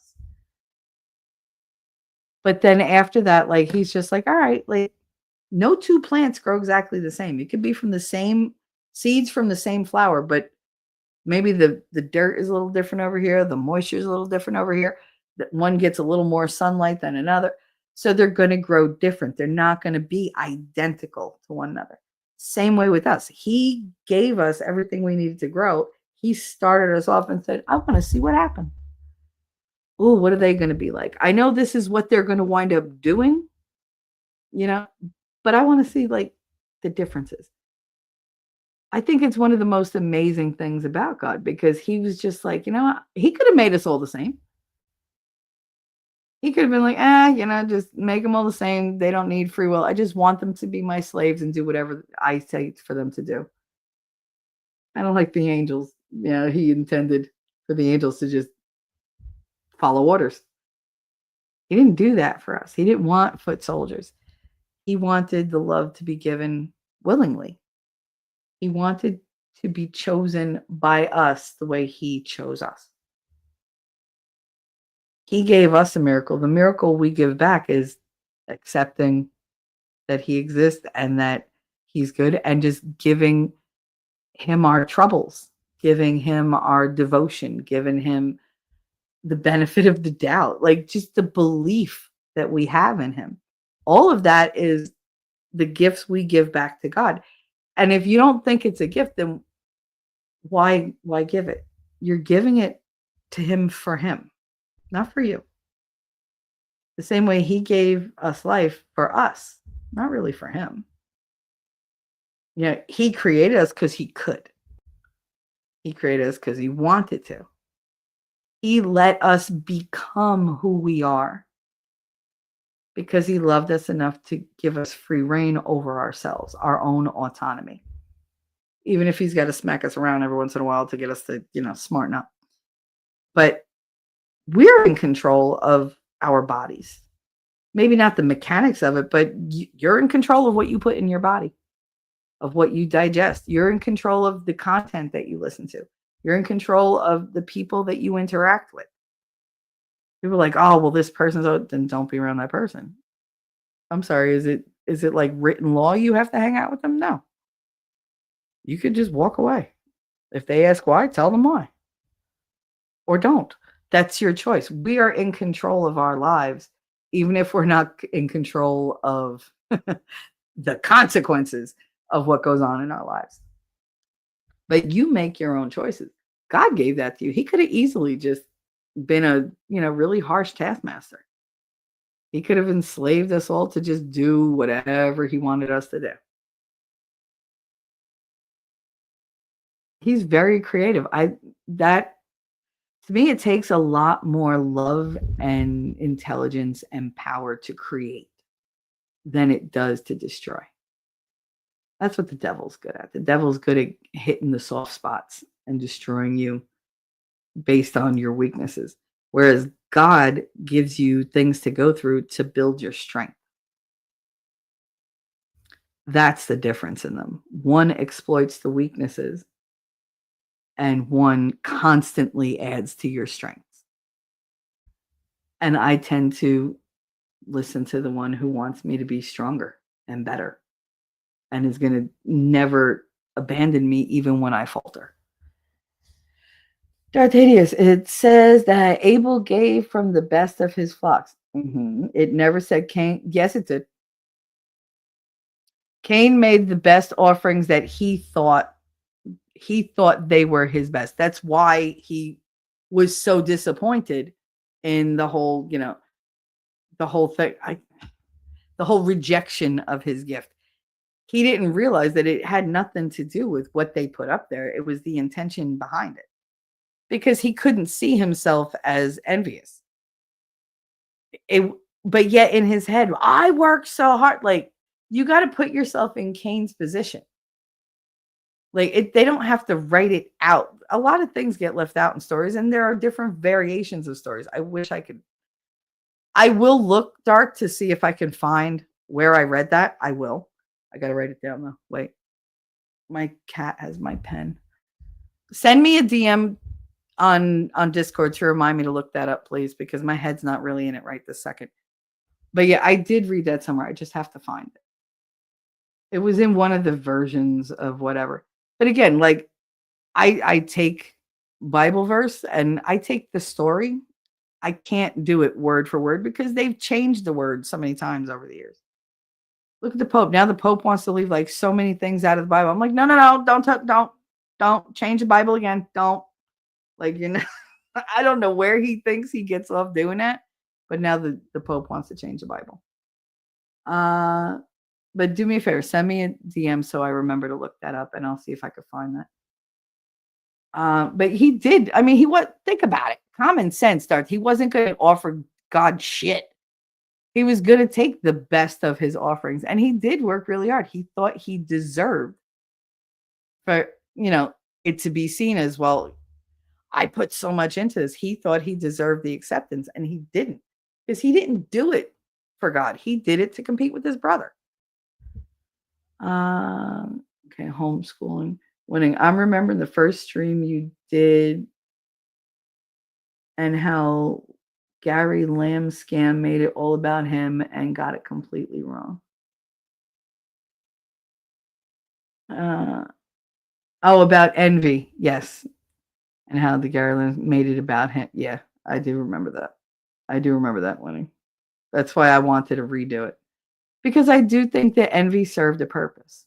I'm not saying envy is good, but God has a way of turning even the worst things in the world into lessons for us with the opportunity to be better. I do believe that. I don't believe evil happens in a vacuum. I believe God knows enough to say, okay, well, this one's influence came in and did this, but you know what? I'm going to give them these tools so that they can combat it, they can conquer it, and they can be better. And then it's up to them to redeem themselves and repent. But I'm going to give them the tools and the opportunity. Ours in Texas also gives you free resources for various things and discounts, as well as legal counsel. Thank you. No, that is entirely untrue. God 100%. No, I'm not giving into the whole God plays favorites. Does God favor people? Yes, but that doesn't mean he damns people just for no reason. That I'll fight you on, Dark, because no. He does have favored, but if you look at the lineages, the favored often come from the worst bloodlines, from the biggest transgressors. So do you think maybe he leans into people who have bettered themselves so much more despite where they came from and what they learned from their ancestors? That takes a lot to overcome your family, and you know it. To overcome the past is a monumental Herculean effort. So yeah, does God maybe give into them? Yeah, but then you say he plays favorites. How can you say that? Look at Job. Poor Job. He had everything because he was devoted to God. The devil came along and said, he only loves you because you gave him that stuff. So what did God allow to happen? all his children to die, all his cattle to like his livestock and everything to die, all his like farming to die, for them to like ostracize him and belittle him. He literally let this man be tortured for years and years and years and years. All because the devil was like, well, he only loves you because, but in the end, everything got taken from Job and he was put through the worst trials you could imagine. Losing your children to me is like the worst thing in the world. He lost all of them. And yet he never blamed God. He never turned his back on God and said, this is your fault. You let this happen to me. But he'd say, why, God? Why is this happening to me? He questioned what he did to bring that on. Because obviously, if he was being punished in such a way, he believed he did something to deserve it. He didn't think that, oh, God's just letting somebody lash out at me to prove a lesson. Like, yeah, he was favored and then he was tortured and then he was rewarded for not losing his faith, for not turning his back on God, for having the resilience to say, God, this is so much, please. I'm just giving this to you to carry with me. I know basically you got my back. So yeah, I don't think that he plays favorites like that in the way that you're saying. I do believe he does favor the ones that have earned it. Like, wouldn't you? But I don't think he abandons anybody. I really don't. So like Cain had this feeling like, oh, he just loves him more than me. And that was the envy in his heart, but that didn't make it true. That was his assumption. That was his insecurity. That was, like the seeds of doubt being sown in his own brain. So I totally think that is the work of the devil. Like they never said that the devil put it in his brain, but where else would it have come from? Because it wasn't going to come from God. So yeah, no. I thought, okay, now what? Pete did his happy baby breeding time. People, what? The most common month for babies to be born is September. Go back 9 months and you'll get festive this time of year. It's that eggnog, man. It's the spiked eggnog and the mistletoe. Toy, is that because people are cheap on kids? No, more likely if it goes back, it's because those are the coldest months and you spend a lot of those times huddled together under the sheets. And, if you get with your husband or your wife under the sheets and you're trying to share warmth, bow, chicka, bow, bow, one thing leads to another, and then you get babies. And what other thing? They didn't have cable. What else were they going to do? Why do you think people had so many kids? They fucked a lot in the old days. There was nothing else to do. It was before like the printing press, like books weren't like just readily available to the common folk. That was a rich people thing. So if you're poor or you're middle class and you're stuck in think Little House on the Prairie. Remember how early they used to go to bed? They'd eat dinner and then everybody was in their nightgown in bed and whatever. But in the winter months, they were like all huddled together upstairs, like the girls, like, they were cold. Oh, Mom and Pa were always in that bed. Hey. The other thing is libraries always have free program. Okay, we're still talking about that. They had activities for my kids Monday through Friday when they got to interact. Very cool with other kids on top of the church activities. I was talking to T-Rex yesterday about CCD classes, about catechism classes. It was weird. I haven't thought about catechism classes in like forever. Living 900 years became a no-no too. Yeah. I mean, if you think about it, look at what Jacob went through when he was trying to marry Joseph's mother. Like, what? Joseph's mother? What was her name? Sarah? I think her name was Sarah. But or was it Rebecca? I can't remember. I'm all confused today. Too many freaking names. But he wanted to marry her. And the father was like, all right, you work for me for free for 7 years. And I'll let you marry her. And then instead of him marrying her, he tried to marry her off to the sister. He was like, oh, no. Well, if you want that sister, because I got to get rid of this one first. If you want that sister, it's another 7 years of labor. And then like it was who does that? Who waits 14 years given a hard labor just to marry one woman? Like, what was she like the be all end all? You look at Saint Anne. Saint Anne was ostracized for not having children because they saw it as God punishing her by not making her fertile. So obviously she was a lesser person because God didn't give her children. She was exiled from her community for her entire life, made fun of, they had people like look at her. She was just pushed away, pushed aside. And yet she never turned her back on God. And God said, all right, I hear you. She was old when she had Mary. And the problem with that, she devoted the rest of her life, which wasn't that long, because she only lived till I think Mary was like 13 or 14, maybe even a little younger. But she couldn't do the things that the other mothers did that she had always dreamed of doing as a mother. She couldn't keep up with Mary. She had to depend on like other women to like teach her things, take her to the market, teach her how to like pick out whatever. She didn't have the energy or the physical ability to do that because she was so old. Yet she would sit with her daughter and give her everything she had in her soul and in her mind. So she couldn't do the physical stuff. But even like she sat and she taught her devotion to God. She taught her selflessness. She taught her faith and belief and in like, all that stuff. And that's why when Gabriel like showed up and said, hey, you're going to give birth to the Son of God, Mary was like, okay. Like she took it and she happily. That was the thing.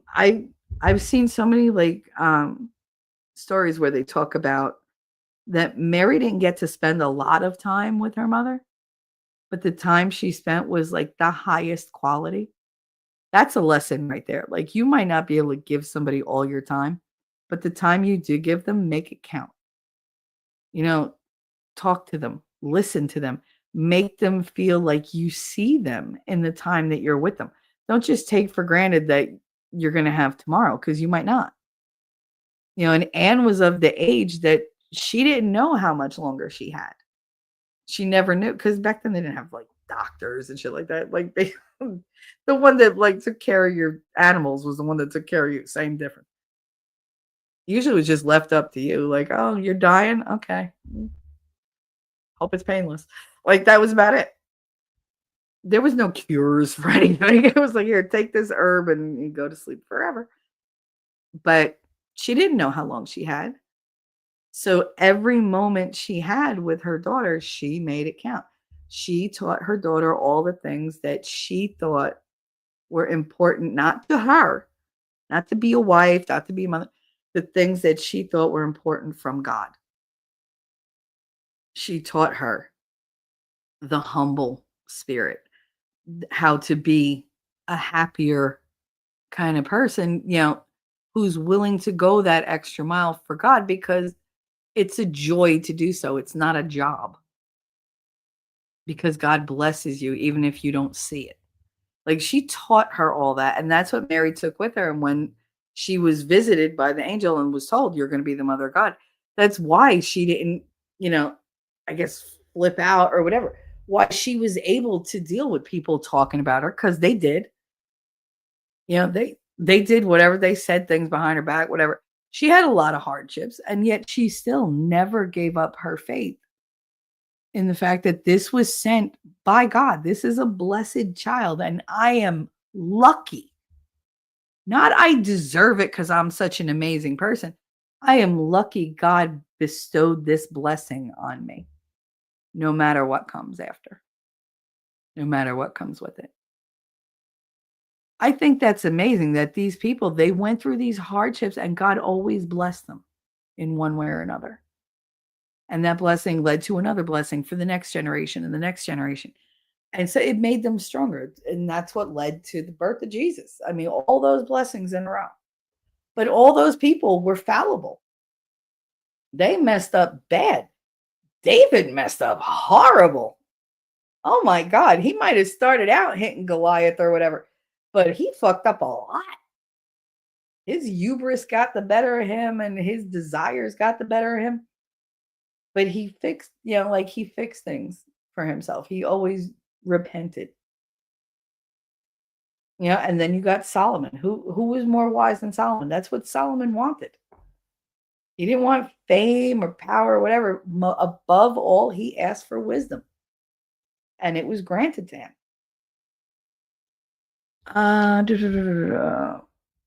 Yeah, but the whole living 900 years thing that was just weird. I wonder how much of that is just them being hyperbolic or whatever. That's a horrible idea here. Have a bitch hot as hell 8 to 9 months friend. Girl. God was like, why am I putting up with these motherfuckers for this long? Give them 120 years. Well, I mean, maybe they didn't learn their lessons quite so easily back then and they needed 900 years. Okay, still talking about the thing. P digits. Did you know Christmas Day is the least likely day for couples to break up? They found the most common day to break up was December 11th, 2 weeks before Christmas. Less gifts to buy. I know motherfuckers that do that right before Valentine's Day and right before your birthday too. And it's just like, dude, if you pick a fight before a holiday, then you can keep fighting all by yourself because I don't want to talk to you because that's just the cheapest, lowest thing somebody could do. So just tell me you don't have a gift for me or just, I don't know, write me a fucking poem, something. It don't have to cost anything. I want something from the heart. I don't give a shit. My ex used to buy me jewelry all the time. I spent, oh, did you see this? Remember when you saw that in the jewelry store one night? Yeah. And you pointed it out. And I was like, oh, yeah, it's nice. I never said I wanted it. But I mean, I didn't say any of that stuff out loud. I'm saying in my head, I don't wear jewelry. Why would you buy me jewelry? I don't like wearing rings. I have a kid who's like always like getting picked up. I have to pick her up and carry.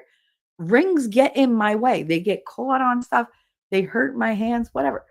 I don't wear necklaces because she grabs stuff and then she's just going to break it. I don't wear earrings because I like my ears to have tiny holes, not rips through them.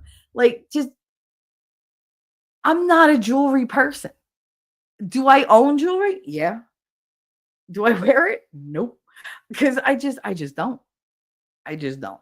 Like, unless I'm going somewhere, I'm not going to wear jewelry. And his thing was always to buy me jewelry. And then as soon as he gave it to me, he'd have to show it off to everybody. The gift wasn't about me. The gift was about him being able to puff his chest out. I'm a man. Look what I got. That don't mean shit to me. So you care more about how they see you than how I see you. That's a problem. That's a problem. I don't need expensive stuff. I don't buy people expensive things. I try to give people what I think they either need or what they want but won't get for themselves, or something that they don't even know that they want or need that I know will just make them happy. Like, that's how I like to give gifts. But I always get gifts of, oh, well, yeah, I bought this for you. And you're probably not going to like it, but, it's a gift. Really? Like, that's where you went with that? Christine sent me a gift yesterday. Totally unexpected, out of the blue, whatever. Was it yesterday? I think was it yesterday or the day before? No, it was yesterday. Anyway, she sent me baby back ribs. It was 2-pound racks of baby back ribs from Corky's.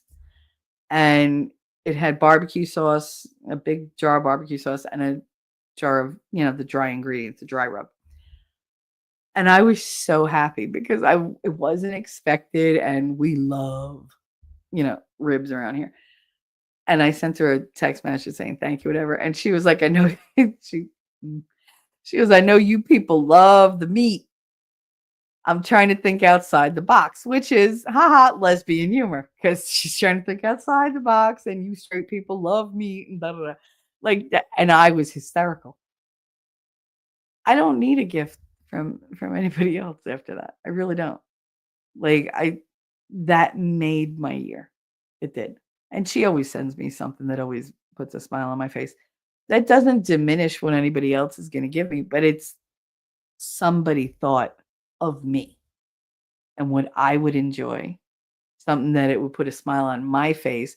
And you're not going to tell me that she just came up off the cuff with that joke. I'm pretty sure she had that set up in her mind for a while and was just waiting for the right time to deliver it. But because it was a really good one. But it was done to make me happy. It wasn't done to show off. It wasn't done to make an event out of it. It was done just for me. And that meant more to me than anything. Anything my mother gives me is going to be just so she could say she gave me something. There won't be any meaning behind it. There won't be thoughtfulness behind it. There won't be, it won't be given with like love. It's given out of obligation. Or it's going to be cash, which is cold. I'll take it because I never say no to money. But it's not a heartfelt giving. And you can feel the difference. You can. That's where my envy is. People with good parents. That's what I envy. I do. People who are loved, even if they had a hard life, who know they're loved and valued by their parents. I envy that. I don't think that'll go away until she's gone. And it's just not an issue anymore. Because it's different when it's right there glaring in your face. And it's hurtful. But yeah, people that break up with you right before a holiday, I can't stand that. Dart said, I mean, Cain and Abel both took wives. And if there weren't other people, where did they get their wives from? But that's what I'm saying. They don't go into those stories in the Bible. They don't say where the people came from. They want you to assume that it was just Adam and Eve and then all their kids just fucked each other and that's how you got the human race. That's not it. First of all, they'd have to live forever just to get a couple generations in. But why would they send Cain out? Why would he be afraid of people if there weren't people? I mean, it didn't just, it wasn't his just imagination. Like, oh, I'm imagining people out there.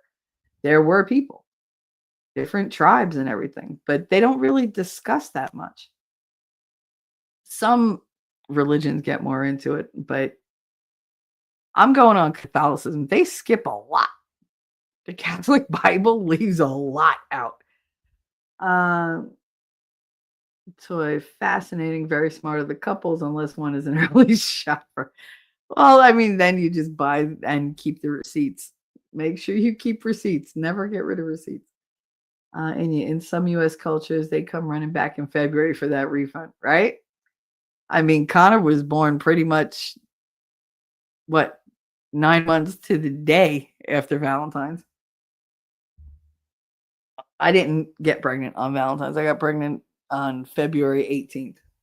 Why do I know that? Because I only had sex one time for 3 minutes in an entire year, a whole calendar year. And that was it. And it was just, I guess, God was like, boop. I actually told my mother once, I said, I could imagine God sitting there and be like, alakazim, alakazum, bippity boppity boo, baby. And it was just like, damn it. Damn it. I was never so happy to be bippity boppity booped.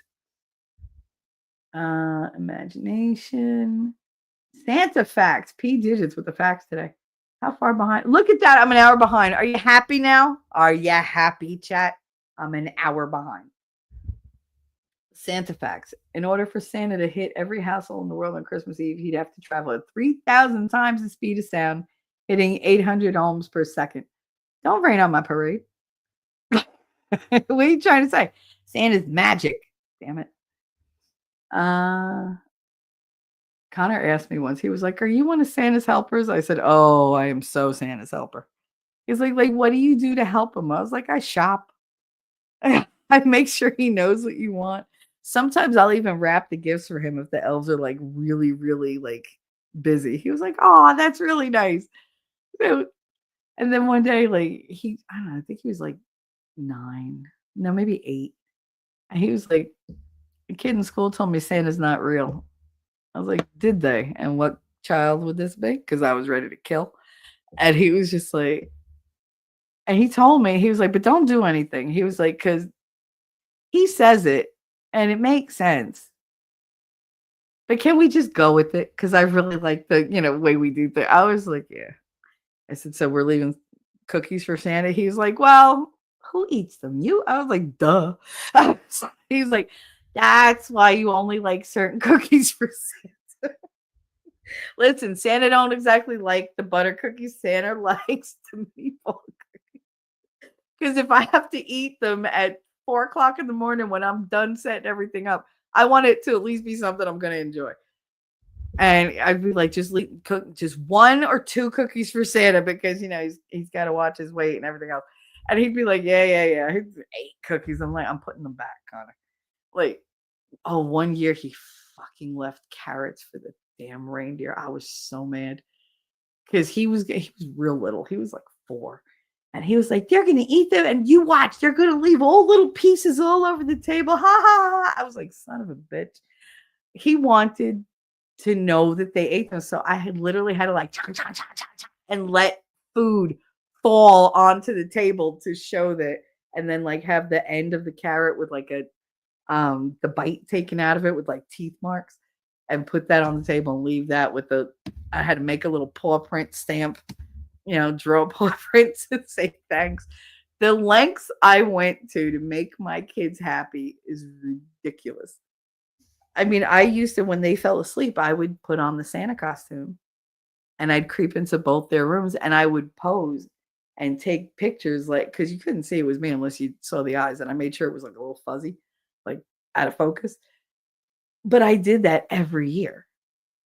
Every year I would do the whole, like, and I would hear them like go under the covers because that was the rule. If you hear Santa, you got to hide under the covers and don't come out. Make sure you go right back to sleep. And I would do that. Like, I would take them to the window and go, look, there's Rudolph. Because there's a building across in New York that I could see from my window that had a red light on the top of its antenna, super high up from our vantage point. And I convinced them that that was Rudolph because that's what my grandmother did to me when I was little. So I just kept on the tradition. But I mean, we had all those little things, and I just wanted to give them the most, not carefree, but like the most gleeful, like, holidays ever. Because in my house, holidays were always like so stressful. And I never wanted my kids to feel that. I wanted them to celebrate. Just be happy to be together. Be happy things are good. Like, I want good memories. I don't want you to grow up and be a fucking sour grape to your kids. Like, I want you to just be joyous as much as you can be. So yeah, it's a fun time. I wanted them to have fun. I don't think there's anything wrong with it. Some people are like, oh no, I'm not. I liked it. It was a tradition that we had in my family that I was going to keep going. And I'll always keep that going. Like, that's just me. But yeah, Santa serves a purpose. Actually, that entire lineage led to Noah, and then God flushed. Stop. I mean, Noah. You have Ham, and then the people of Canaan, and all that. I know, and that was a whole shit show. And I still would love specifics because there's so many different theories about the whole cursing of, Ham's son and whatever. Some of the theories out there are really gross. Like, I'm like, why do these people let their minds go there? Like, the simplest explanation is usually the one you should go with, but they're so like convoluted. I can't. God didn't flush. Stop it. Christmas facts. The Christmas tradition dates back to the Druids in the 1st century AD. Mistletoe is known to bloom in the winter and symbolizes love and fertility. I've never done the mistletoe thing. Other people have, but I'm not good at people approaching me in a physical way unexpectedly and doing things I haven't given consent for. So mistletoe might not get you a kiss, but it might get you a punch to your smacker. I can tell you that.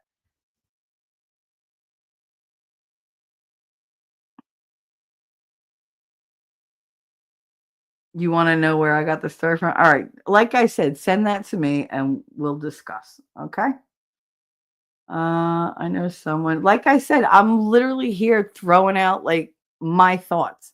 I'm not giving you scripture verbatim. I don't do that because I'm learning as I go as well. I'm going based on like what I grew up hearing, what I grew up learning, and all that. So just what's written down, no, I take everything into account. I just covered Job. I'll tell you a story about in the Bible that isn't based in envy. No, no, the envy was, I think, on the part of the devil for that one. But Job, no, he had no envy in his heart. I feel bad for what he was put through.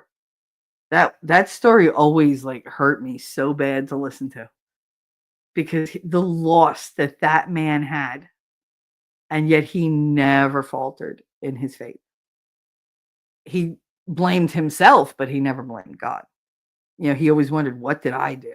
What did I do to bring this on? Because he honestly believed God would never allow this to happen to me if I didn't deserve it. Like, so how can I be better? How can I, continue? But he kept loving God. Thomas Anderson is Neo's character. Wait, oh, I missed another Christmas fact. The X in Xmas actually represents the Greek letter chi. Is that how you say that? Which means Christ in Greek. Okay. Thomas Anderson is Neo's character name in The Matrix. That's why I've always read his name in Agent Smith's voice. Can anybody tell me what the inverse of envy is? Do you think a lot of people think it's satisfaction or fulfillment, and that's not exactly correct? I would think it would be contentment. Just to be like not a satisfaction of fulfillment, but like to be satiated and content exactly as you are. That would be my inverse of envy. Like instead of wanting, you no longer have to want because you're content with who, what, and where and how you are. Like that would be my take on it. Ellie said gratitude. Yeah. Google says generosity, charity. Well, yeah, I guess to be a giver, like we said.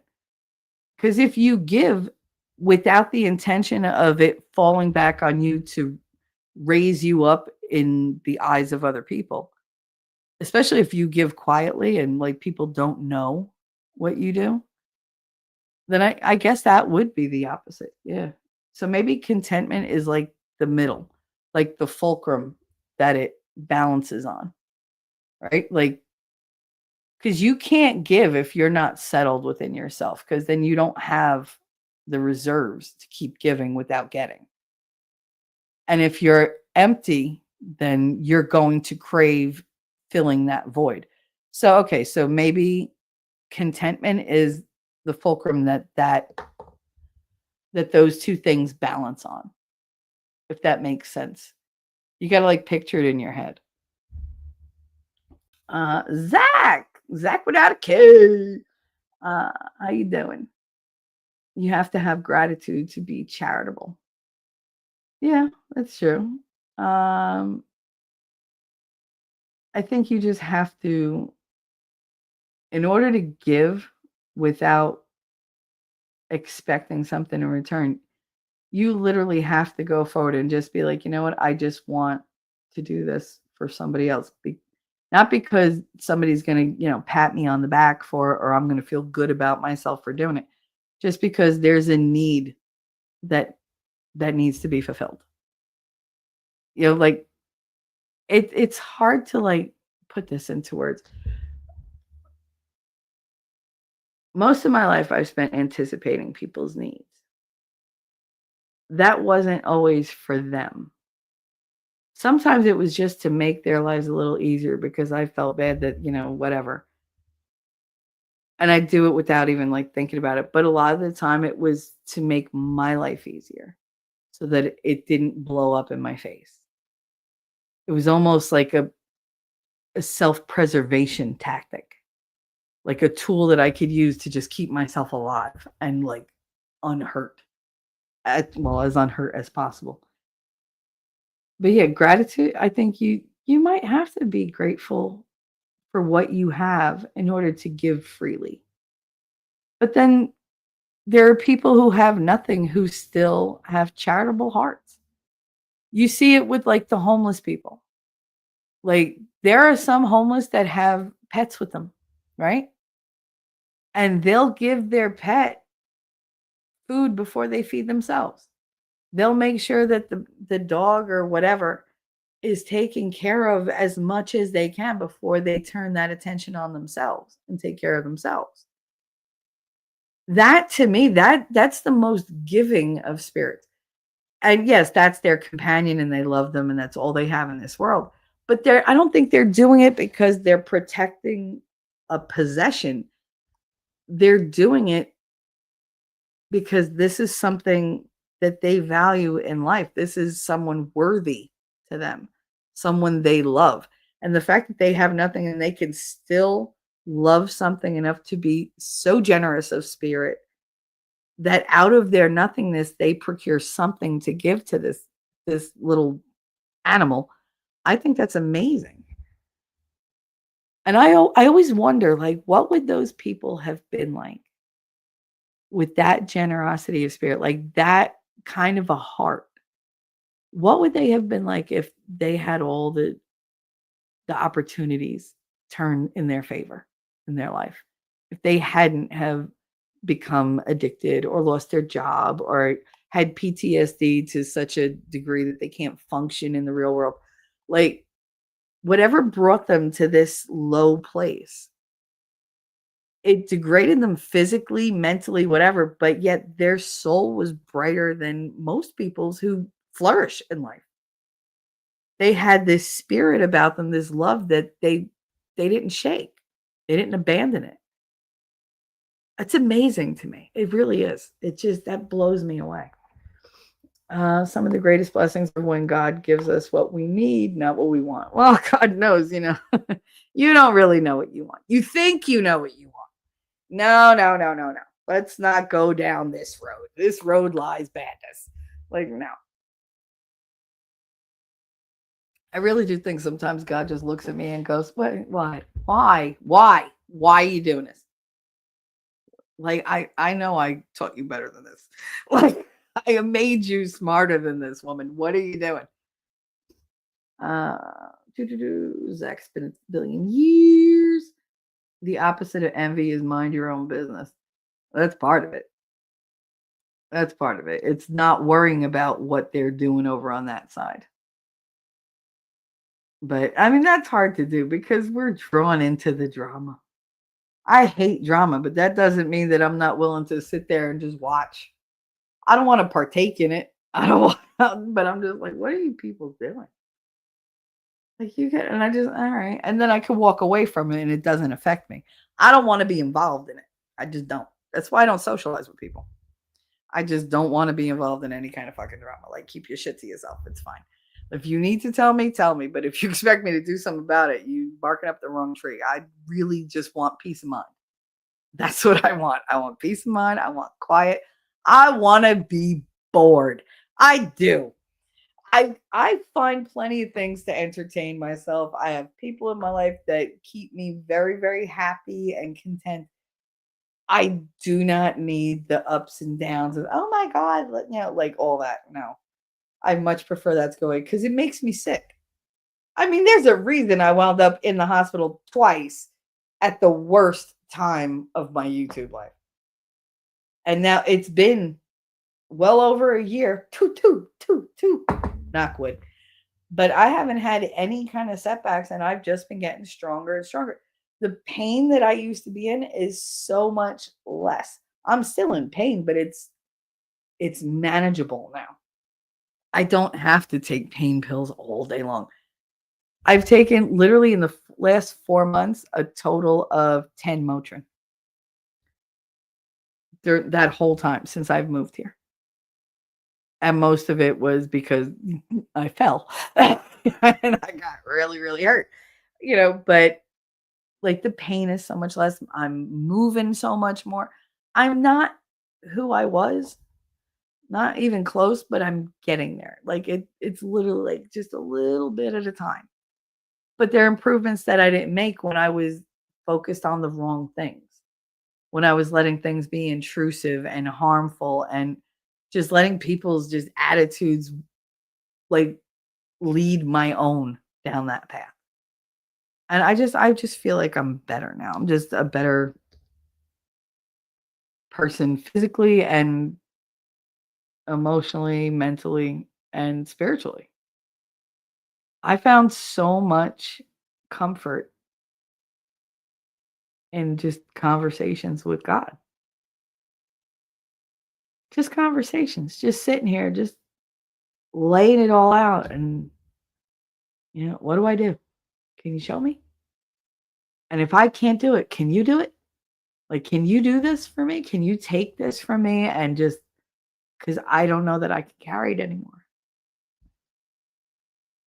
And I find a lot of comfort and strength in that. I didn't have that before. I always had a good relationship with God, but I didn't have a trusting relationship where I said, I'm going to give you all this. It was more, hey, can you help me? It was always me doing it. Can you help me do this? Whereas now I'm just kind of like, you know what? This is beyond me. No matter how hard I try, I can't change this. So I'm going to need you to take this from me. And once you do, I'm not going to worry about it anymore. It's all on you. And whatever you do, I'll go with it. It's fine. But I don't get angry with God anymore. I don't lash out and do the whole, why did you do that? Like, I don't blame him. Instead, I think that he allowed things to happen for a reason. He's got a plan. I'm just too small to understand it. And I'm not up to trying to understand it anymore. I just got to have the faith to let it happen. Just let it happen. Pride, the deadliest of all deadly sins. Yeah, pride will kick your ass. A recognition of your blessings, gratitude, charity, blessing of others.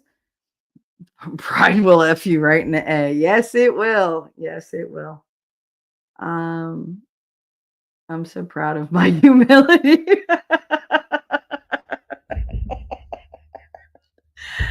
I'm so proud of my humility. It's better than anyone else's. I know. You're an ass. I needed that laugh. Thank you. Best humble brag ever. Got to get back to work. Hope everybody has a blessed Christmas. Merry Christmas, Pete Digits. Thank you for dropping by. Enjoy your time with your family and friends. You as well. You as well. Zach, you're such an amazing example of humility. It brings tears to my eyes. I lost my tears. Where are my tears? It's right next down there with those little violins people keep dropping. Thanks for the fun, PJs. That was great. That was great. When you finally get to this chat, Happy New Year. Oh, Bafagul. I mean, I'm an hour behind. They did that on purpose. I haven't started to recharge. I stick my finger in the light socket. I don't recommend that for everybody. Here we go. Here we go. We got a super chat.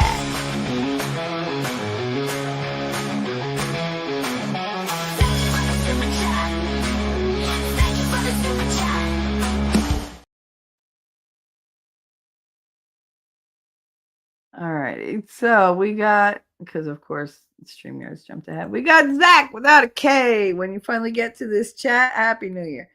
Happy New Year, Merry Christmas, Bon Natal, and Bafangul. Both in one. But thank you for the $1.99 super chat. I love it. Thank you so much. I appreciate that. Guys, thank him if you could. Toy said, great quote. They didn't break your heart, they broke your expectation. Yeah, disappointment is a bitch.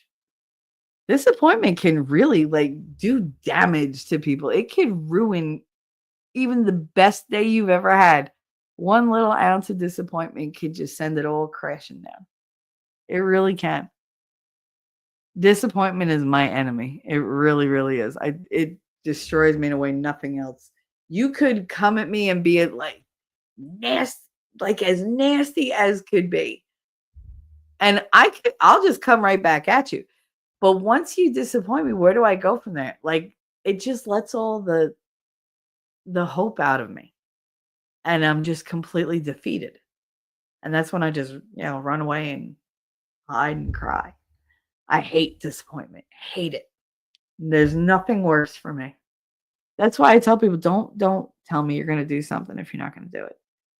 Don't be disingenuous. Don't make promises you don't intend to keep because it may not be much to you, but it's the world to me. And once you disappoint me, like in a like semi big way, not little things, but there's only a certain amount of disappointment I can take from people. And once you've reached that threshold, my trust in you is gone. My hope for you is gone. And then I'm gone. Like disappointment is definitely the way to push me away. Shannon Graham, what's up? She said, woman, I give and give and give. They take and take and take. All right, but that's a bad reflection on them, not on you. When I finally let the bird fly out of the nest, I'm a horrible bitch that ruined their life by whatever they want to say. Cool. I get it, honey. I do. I get it. But you got to imagine, like, when you give, that's a good thing. If somebody just takes and takes and that's all they do in life, knowing that they're doing it, that's a reflection of who they are, like what they're made of. So you learn your lesson. You stop giving to that person. There's nothing saying you have to give to people who don't appreciate it. There really isn't. If somebody's taking advantage of you, that, like I said before, that's abusive. Don't give to them. You are not put on this planet to be abused by people and just be their doormat. So tell them, no, I'm done. I'm done. You have your opinion. You want to make me the villain in this story? Okay. I've told my mother that more than once. I'm like, you want to make me the villain? I'll be the villain. Be careful how you cast me. Because whatever you want me to be, I'm going to be that thing for you. Not in general, just for you. So if you want to cast me as the villain, okay, buckle up. Because you put that label on me. Well, you know me, I'm a people pleaser. I gotta meet your expectations, right? There you go. I will adapt. Zach, yes, penguins are quite funny creatures. Shut up. I call it conditional giving. Yeah, Ronnie. I don't like that. When people are like, well, I gave you this, so what did you get me? What? Like, first of all, sometimes people give you things that you're like, awkward. Thank you. I wasn't expecting anything. Like, we don't do this. And they're like, well, just because you thought doesn't mean you sent your psychic energy to me and I picked up on that. Like, it's sad. Like, if you're going to give to somebody and you expect something in return, one, you shouldn't be giving it to them and expecting in return. Two, at least let them know. Ask, say, hey, I was thinking, you want to exchange? Because I had a really good idea of something to get you. But I mean, no obligation or anything. It's just I had that, I had the idea. And that's it. This way you know where you stand. Disappointment comes from ambiguity, from not knowing where you stand. Or not knowing what's coming and then expecting one thing and something else entirely happens. Zach said we can control our attitude. That's about it. Sometimes. People are very good at manipulating the attitudes of others. Like if somebody knows you well enough, they're going to get the reaction out of you that they want no matter what. They just might have to be super determined about it. But I mean, some reactions you really can't control. For the most part, though, you can. Toy said 100%. Dart said it was the rebellion against God and the consuming of the fruit of the tree and the knowledge of good and evil. You think that's where it all began? I mean, I think it was the temptation and the fact that they were given free will. But I think without Eve committing that sin, like the whole human experiment wouldn't have happened. Because there would have been no adversity. There would have been no trials, no tribulations. There would have been no growth, basically, as people. Because they just would have been, like la la la la la la la, and just in God's presence all the time. But that doesn't mean that they would have evolved into their own autonomous thinking, feeling individuals. We don't learn through the easy times as well as we learn through the hard times. Because that's something you absorb everything about that, so you never go through it again. It's weird. It's like that whole negative reinforcement, but it works. It works. If you burn your hand on a stove, you're not going to go and put your hand back right away. No, you're like, no. Years and years later, you'll look at a stove and feel that pain in your hand and go, no, not doing that again. Because it's a strong memory. It drives you to avoid that pain. And I mean, it was the devil's rebellion, like the serpent's rebellion against God. I don't think Eve wanted to rebel, although knowing you, Darth, you'll blame it just because she's a woman. But I don't think she meant to. I just think she was gullible. I mean, if you think about it, they really were like infants. They were told what to do, but they had no idea what consequences were. They didn't know what the consequences would be. And their lives were so easy and carefree. And I mean, Jesus, animals got in, together with them and was like, oh yeah, we're all living together in harmony. Like there was no predatory behaviors. There was no negativity. So they didn't know the evils of the world. And they didn't eat from the tree. So they certainly weren't going to learn it. The only way to be faced with consequences and to have the knowledge of the difference between good and evil was to eat from that tree. So like, not chicken and egg, but like it's a catch-22. Like what would you have rathered? Would you have rathered they not ate from the tree and just stayed in paradise and that was it? Like that's where the story ends. It's just, okay, we're just going to have generation after generation of just happy-go-lucky people here. Like, then what is there at the end of life? Like, where's the redemption? Where is the personal growth? Where is paradise? If you're living in paradise your whole life and then you die, which, okay, they probably could not have died if they stayed in paradise. Like, they would have been in heaven forever, but they wouldn't have experienced anything else.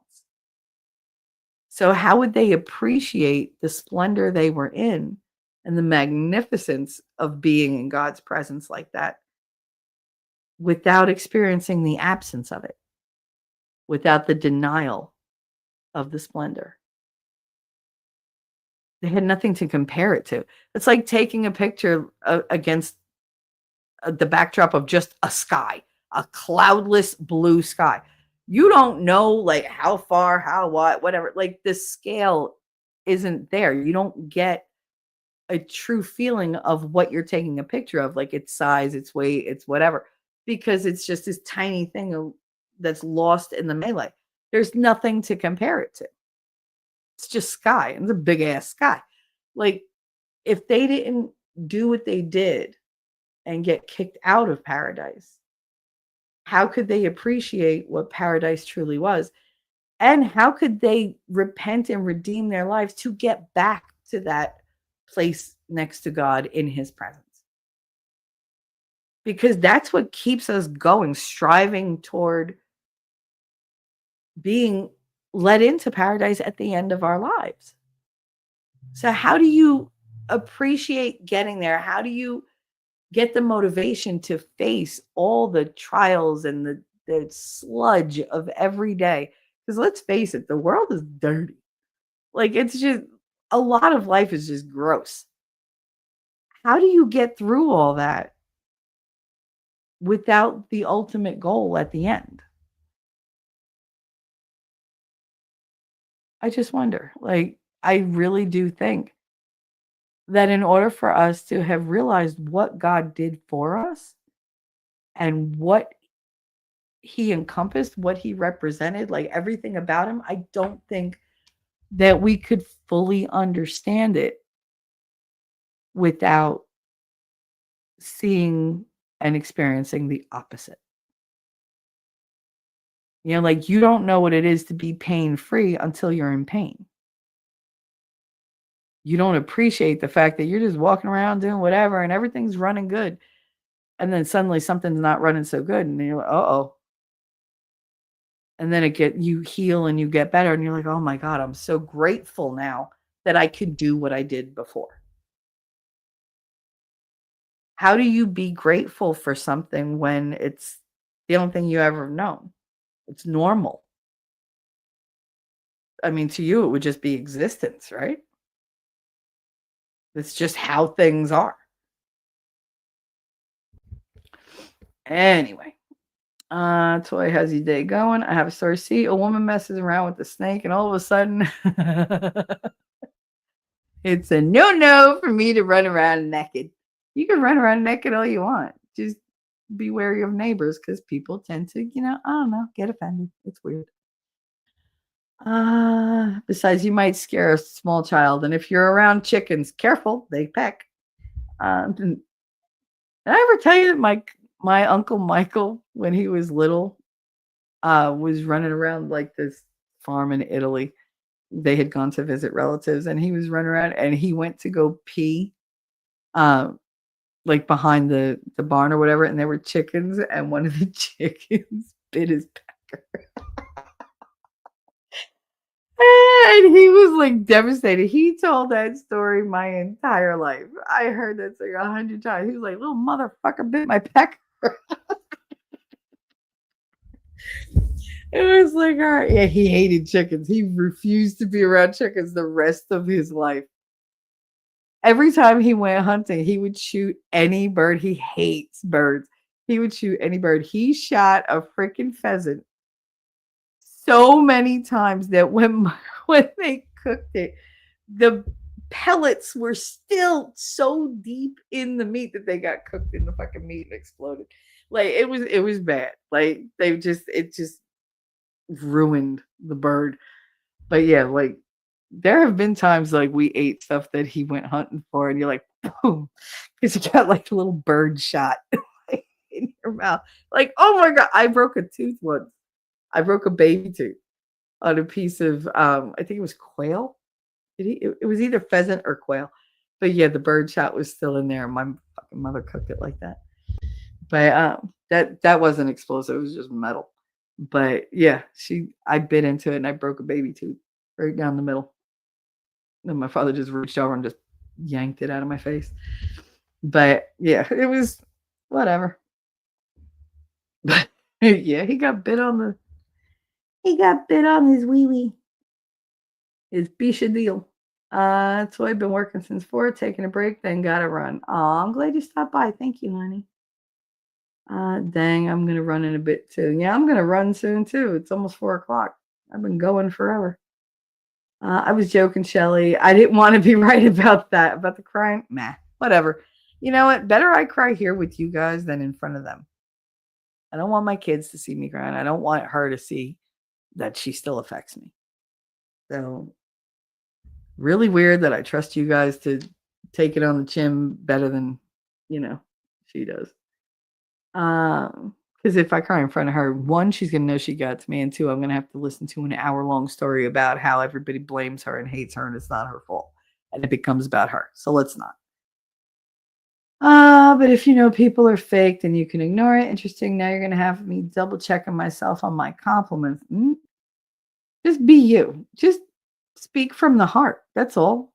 Don't speak with an agenda. You probably don't. It takes a certain type of person who goes, oh, let me go and, let me go schmooze them. That's people who kiss at other people's asses for profit or for some type of benefit. If you're just complimenting somebody, no, tell them good things about them. I tell people good things about themselves all the time. I don't do it for them to be like, oh, well, you're no, just don't flatter me because I get very uncomfortable. Oh, just don't. Flattery is not a good thing in my book. Compliments are one thing. Just a general attitude is better for me than actually pointing things out. But like some people that I know need for them to have their good points listed because they're completely unaware of them. Or they're completely unaware that other people see them in that way and they need to know. Because they're so used to being seen in a negative way. And they get stuck in that mindset. And I'm just like, I want to shake them and go, no. Toy, if there's one thing we don't need you doing, it's overthinking one more subject. Oh, we're a bunch of overthinkers. Come on now. Overthinking is not a bad thing. My mother just shakes her head, cries, and blames the crayons. Nice. It's all Red's fault. Yamaha Semper Fire Engine Red. Semper Fire Engine. Semper Fi. GD Isaac. Stop villainizing Eve, y'all. We wouldn't be here without her, literally. Yeah, it's true. It's true. That's what I said. Like, it had to lead that way. I mean, if anybody thinks that it wasn't within God's power to stop her from eating that apple, they're crazy. Of course it was in his power. There's nothing outside of his power. He allowed it to happen because he said, well, I gave them free will. This is part of that. I might not like it. Just like the parent that goes, you're going out, you want to be like, oh, I'll come with you and protect you from everything. All right, you go out, have fun. Call me if anything. Check in so I don't worry. Because they have to go out and make their own mistakes. They have to discover who they are. Yes, you set the foundation. You build them as best you can. The same way God built us as best they could. He gave us the rules. He said, here, this is what you're supposed to do. This is what you shouldn't do. I'm telling you, don't do this. And what do? We went and did the thing because we have free will and temptation is a thing. And he had to say, well, what are they going to do? What are they going to do in the face of temptation? Will they rise above? Will they succumb? Let's see. Okay. She fell for it. He could have stopped it at any time. But he said, no, all right, she did it. That was her choice. Well, now I have to teach them what consequences are.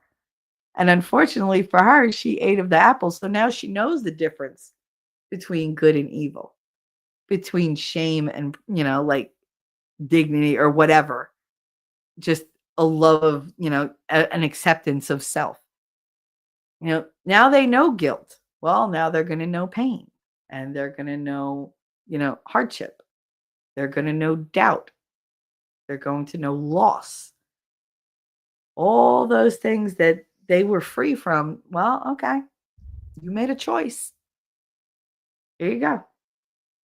But at the end, repent. Come back to me and you'll come back to me. It's that simple. But they had to go out and do that.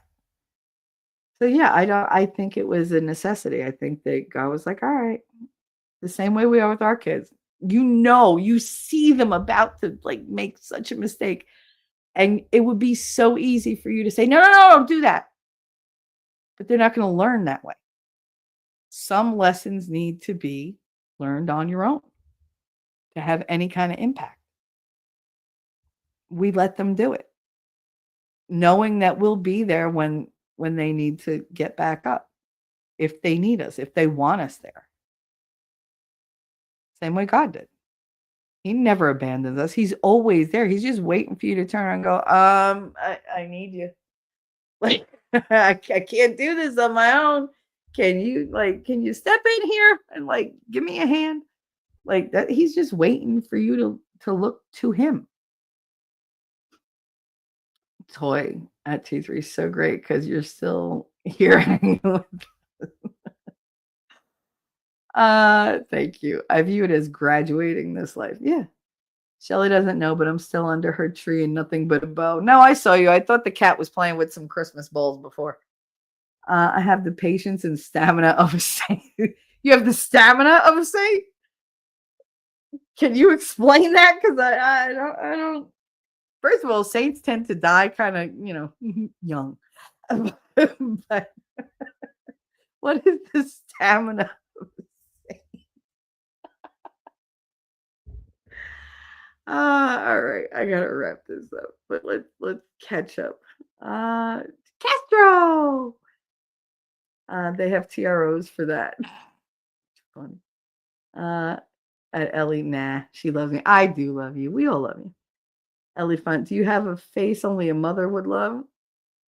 Really, Ellie? You're asking Yamaha that? I for some reason I always picture him as John Wayne because of the damn avatar. Like he's literally got like just Yamaha voice and John Wayne. Like I picture the walk and everything. It's so funny. Someone tell me my favorite pachyderm Merry Christmas. Maybe she'll unblock me for the holidays. I doubt it. Elephant, pretty much. Race for radio. Face for radio. Nice. I just saw the time. I gotta go. Not because he fell down. It was hit by an ugly tree. Toy at Zach. I can't. I don't want to die. I mean, I said it. He knew I was gonna read it. Whatever. It is what it is. Oh, that treat beat the shit out of me, Ellie. Oh, you poor thing. You lie. T-Rex. Elephant, I do, but my mama said I'm special. Oh, it's Story Marine. How you doing, man? Ellie said, may my envy of other people's time become non-existent. Listen, you have an envy of other people's time. I have an envy of other people's parents. Like, we each have our cross to bear. Hopefully someday I can lay that bitch down and not worry about it again. But we'll see. If anything, it made me a better mom. It did. It made me more aware of how my actions and my presence affects my kids. So if that was the lesson, then I learned it. It doesn't make me feel better about it, but it's a little ray of sunshine in that darkness. Elephant is a wonderful human being. Yes, she is. She's a bean. Beans, good for the heart. I'm not going to finish that. Salt of the earth, mother of pearls, arbiter of wisdom. Oh, stop. I mean, that's a little, is that peanut butter on your nose? Stop it. Because she's not going to forgive you if you kiss her ass. It's just not going to happen. I don't know what you did, but it is what it is, man. Accept your fate. Mother of pearl reminds me of the toothpaste commercial. No, it reminds me of like a guitar. Somebody talked about they wanted a guitar with like mother of pearl inlay and everything. And that always, it was a famous person that they like dreamed of this guitar. Might have been Elvis. Although I doubt it. I don't know. I bet it was somebody, but that's what I think of when I think of mother of pearl. Actions have consequences, T-Rex said. Damn it, is that what's been going on? Fuck. I mean, sometimes.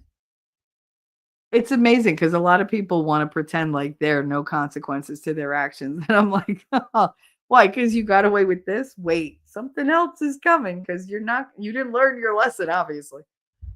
Everybody's got to pay the bill at the end at some point. Do our bodies know we control them? My body doesn't listen sometimes. My body never listens. Never listens. Even like when I get upset and I'm trying to like calm myself down. I literally talk to myself and I'm like, all right, brain, you need to breathe, Shell. Just breathe, calm down. And I'm trying to like will my heart to like slow down a little bit, trying to will my hands to stop shaking. You try to will it all away. And sometimes it works. Sometimes it doesn't. For me, the majority of the time, it doesn't. I just got to wait for it to pass. Like time is the only thing that helps. Darth Hideous has left the building. Yeah, he's probably busy doing something. He did stay up like all night and showed up here early. So, I mean, he might have fallen asleep. Ellie Font, goodbye, my dearest friend. Oh, here we go. It's the Darth way. He moves in mysterious ways. Yeah, but we love Darth. He's a special kind of something. He really is. I enjoy my friendship with Darth. You know, like we're not bosom buddies or whatever, but I enjoy Darth. I do. It's a weird thing. I don't think he enjoys me that much, but he does come back. So who knows? All right. So Toy, see you later. Have a good day, Toy. And be careful out there. One thing led to another, so often does, as it so often does, Galinda. You're funny. I just got a text message. I was just making sure that it's not my mother. Jacob Pete's question mark? They ate organic. Okay. Look at this. Winning reality. Oh, you became a member? Alrighty. Thank you very much for your membership. So wait, I gotta play different things because Winning helped make everything better. Always. So winning gave me his membership. All I do is win, no matter what. And then we have 10 gifted membership. Oh, fucking thing crashed. God damn it. All right. So we got 10 gifted memberships. Look at you. Thank you, honey. That was very sweet of you. So they went out to Scott, Melissa Jane. Oh my goodness. And not Scott for Free Freedom. It's Scott Hot Vet. And then we got Melissa Jane, Edward Lockwood. I haven't seen him in forever. OG Sunshine, Flat Chested Female Flatty. Love me some Flatty. Miami Spies, Faith Brenner, Purple Jesus Lefty. That's an awesome name. Volstorm, Glowen Klatuk. That's got to be a Welsh name. I'm sorry. So, oh my goodness. Thank you so much, sweetie. Aw, and Christine has been a member for 5 months. Thank you very much, Christine Fortunato. See, I say your name right because I'm from Jersey too. Thank you, Winning. Winning's an innocent bystander because I only have the one level.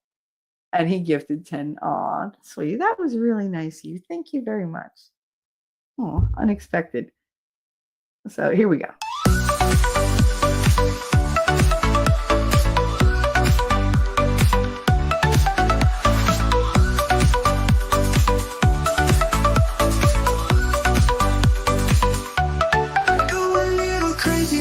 Dance for me, baby. Got look in your eye when you dance for me, baby. You I can't deny when you dance for me, baby. Dance for me, baby. Dance for me, baby. Dance, dance for me, baby. Dance, dance, dance for me, baby. Dance, dance. Aw, that was so sweet. Thank you very much, honey. I appreciate that. So we got the 10 gifted memberships, and then we have Christine being a member for 5 months. I appreciate that very much, honey. I do. Thank you so much. I appreciate all my members. I probably could have phrased that better, but yes, maybe so. Yes, or maybe so. 1 hour, whatever. Santa switched to drones. We figured that out last night. There you go. Well, there you go. I thought we said, where's T-Rex? Because T-Rex drone.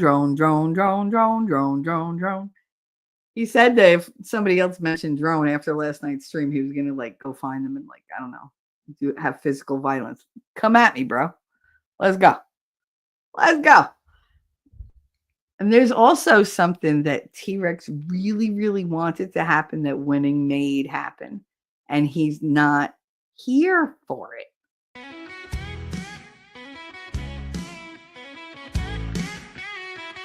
Wouldn't the world be great if everybody has a juice box? I think what the world needs now is for everyone to have a juice box.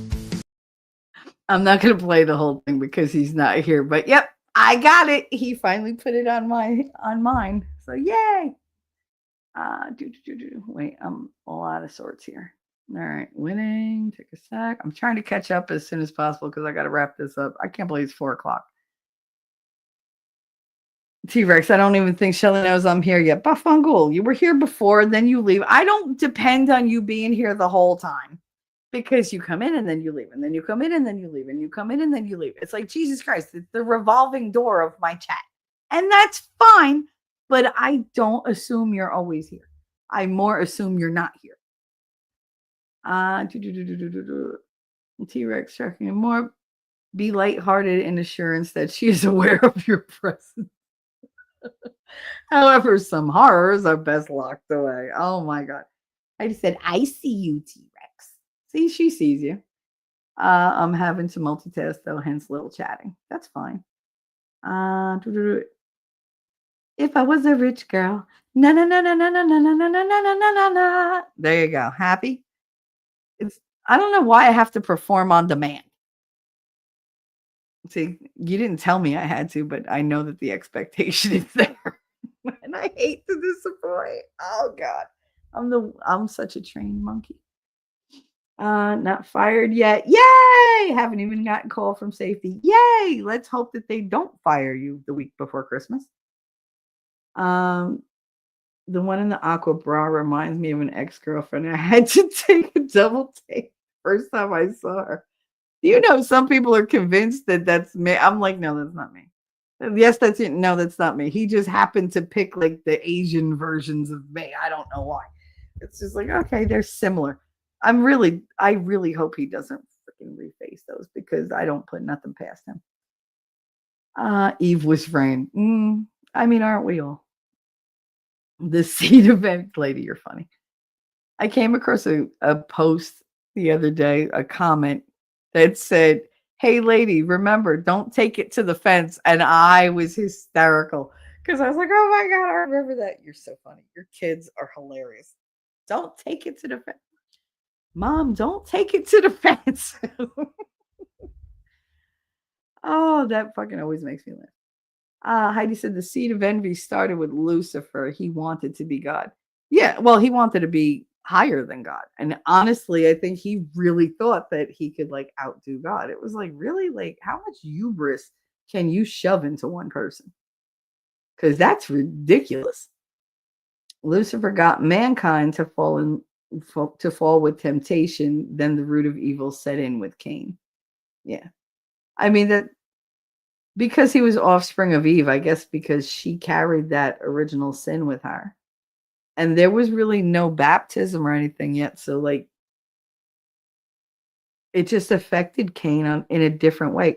We don't know if there was anything wrong with Abel because they don't tell you that story. And he wasn't allowed to live long enough for him to fuck up, maybe. Like maybe down the road he would have made some really egregious errors. But up until then, they paint a really good picture of him. And why would they say he had any faults? Because if he had faults, then maybe you wouldn't feel as strongly when you learn that Cain killed him. So if they want to teach a lesson, they have to set up extreme examples of good and evil, what to do and what not to do, who to be and who not to be. They can't let anybody be, a gray area. It's got to be black and white. It's got to be an extreme contrast. Otherwise, I think they thought the lesson would be lost or it wouldn't be as impactful.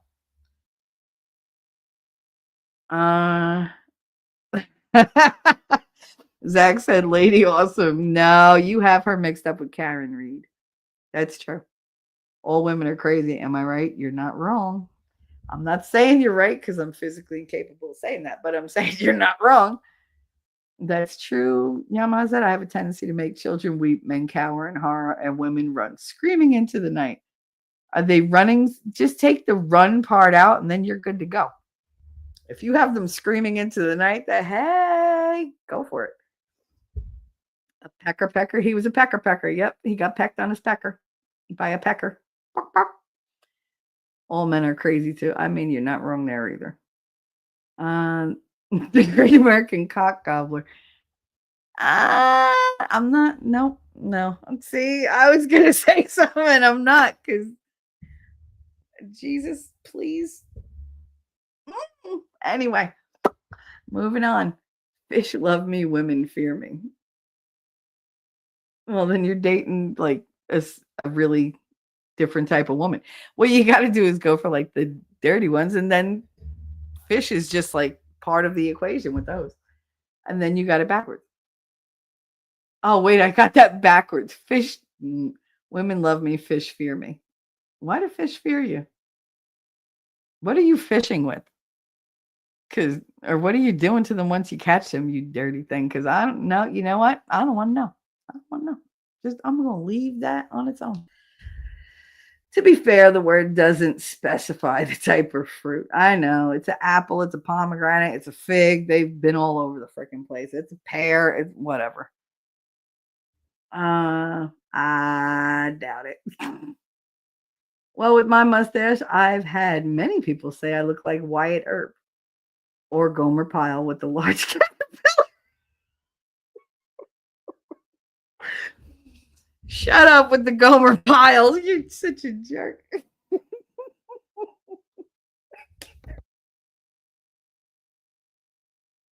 Oh my God, I'm gonna die.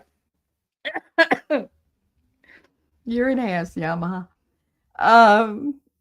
I won't finish it for you today. There's no shame in saying that, Shelly. I know. I appreciate my member. I hate you all. Oh, look at that. I'm all caught up. Holy crap. Nope. Devil never said better than God. He said, I will be like God. He thought, though, that he could be higher than God. He didn't want to be equal to him.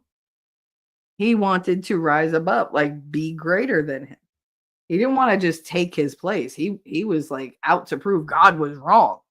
Like, I'm smarter than you are. I can see these people for what they are. I think it was Isaiah 14 or Ezekiel 28. I get them mixed up. Again, I don't know specific verses. I really don't. I spent most of my life being a deviant. Like, yes, I talked to God, but was it there lessons for me to be learned? No, I didn't have time for that shit. I was too busy going off and, fulfilling all my death wishes and being reckless. Nope. I'll fight you, but not over this. But no, I, and again, it's my interpretation, is that I believe that Lucifer wouldn't take on somebody he thought was an equal because there's a chance of you losing. He had to have in his heart believed he was better, that he could best God. Because you're not going to go to war with somebody of equal power. You're going to try to go in when you have an advantage. So he would have thought, I'm going to win this because I'm better. That's just the way, like, it is in my mind.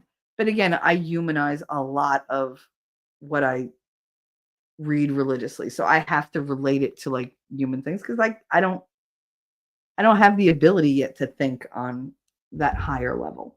I'll get there hopefully, but I hope it doesn't take death to bring me there. What does Christmas have in common with the werewolf on the beach? Sandy Claus. Aww. That was so cute. Oh my goodness.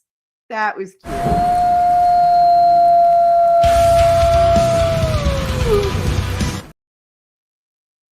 That was adorable. Aw. Seriously. Wait. All right. So Zach said, let's wrestle, baby. No. No. If you want to do like WWE wrestling, then maybe. Like, I'll go ahead. I'll pull a tsunami on you and boom, and you'll just die. But that's the kind of wrestling. But other than that, no. Bad boy. And I have a story. He's just laughing. Wolfram, that was really cute. Thank you for that.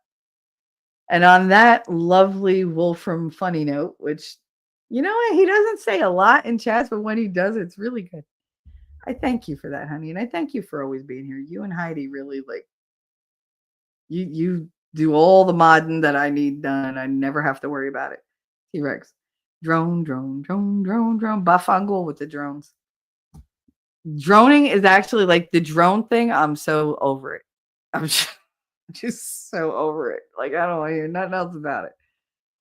But having said that, thank you guys for showing up. And I will talk to you probably next week or over the weekend or whenever you see me in chat, whenever Winning does a show. But if I don't, I want to wish you all a very Merry Christmas. I know it's less than a week away and people are going to get busy. Take care of yourselves. Know that I love you and I appreciate you. And I'll see you in the funny papers. Bye. Jersey girl, I know that you're a Jersey girl inside. 4 a.m. at a diner, stop singing, living on a And doggone it, people like me. I'm thinking maybe you're a Jersey girl with all those highlights in your hair. No other girl can move like you. We pump our fists, damn right it's true. And I don't care what they might say, they'll never get us anyway. So be my Jersey girl, and take a little ride with me tonight. And let's get dirty, girl. I know that you're a Jersey girl inside. The way you turn it up, turn me on, and then you take it off. Make it hot, make it loud. We'll wake the whole town. Jersey girl, I know that you're a Jersey girl inside. Who the fuck starts a conversation like that? I just sat down.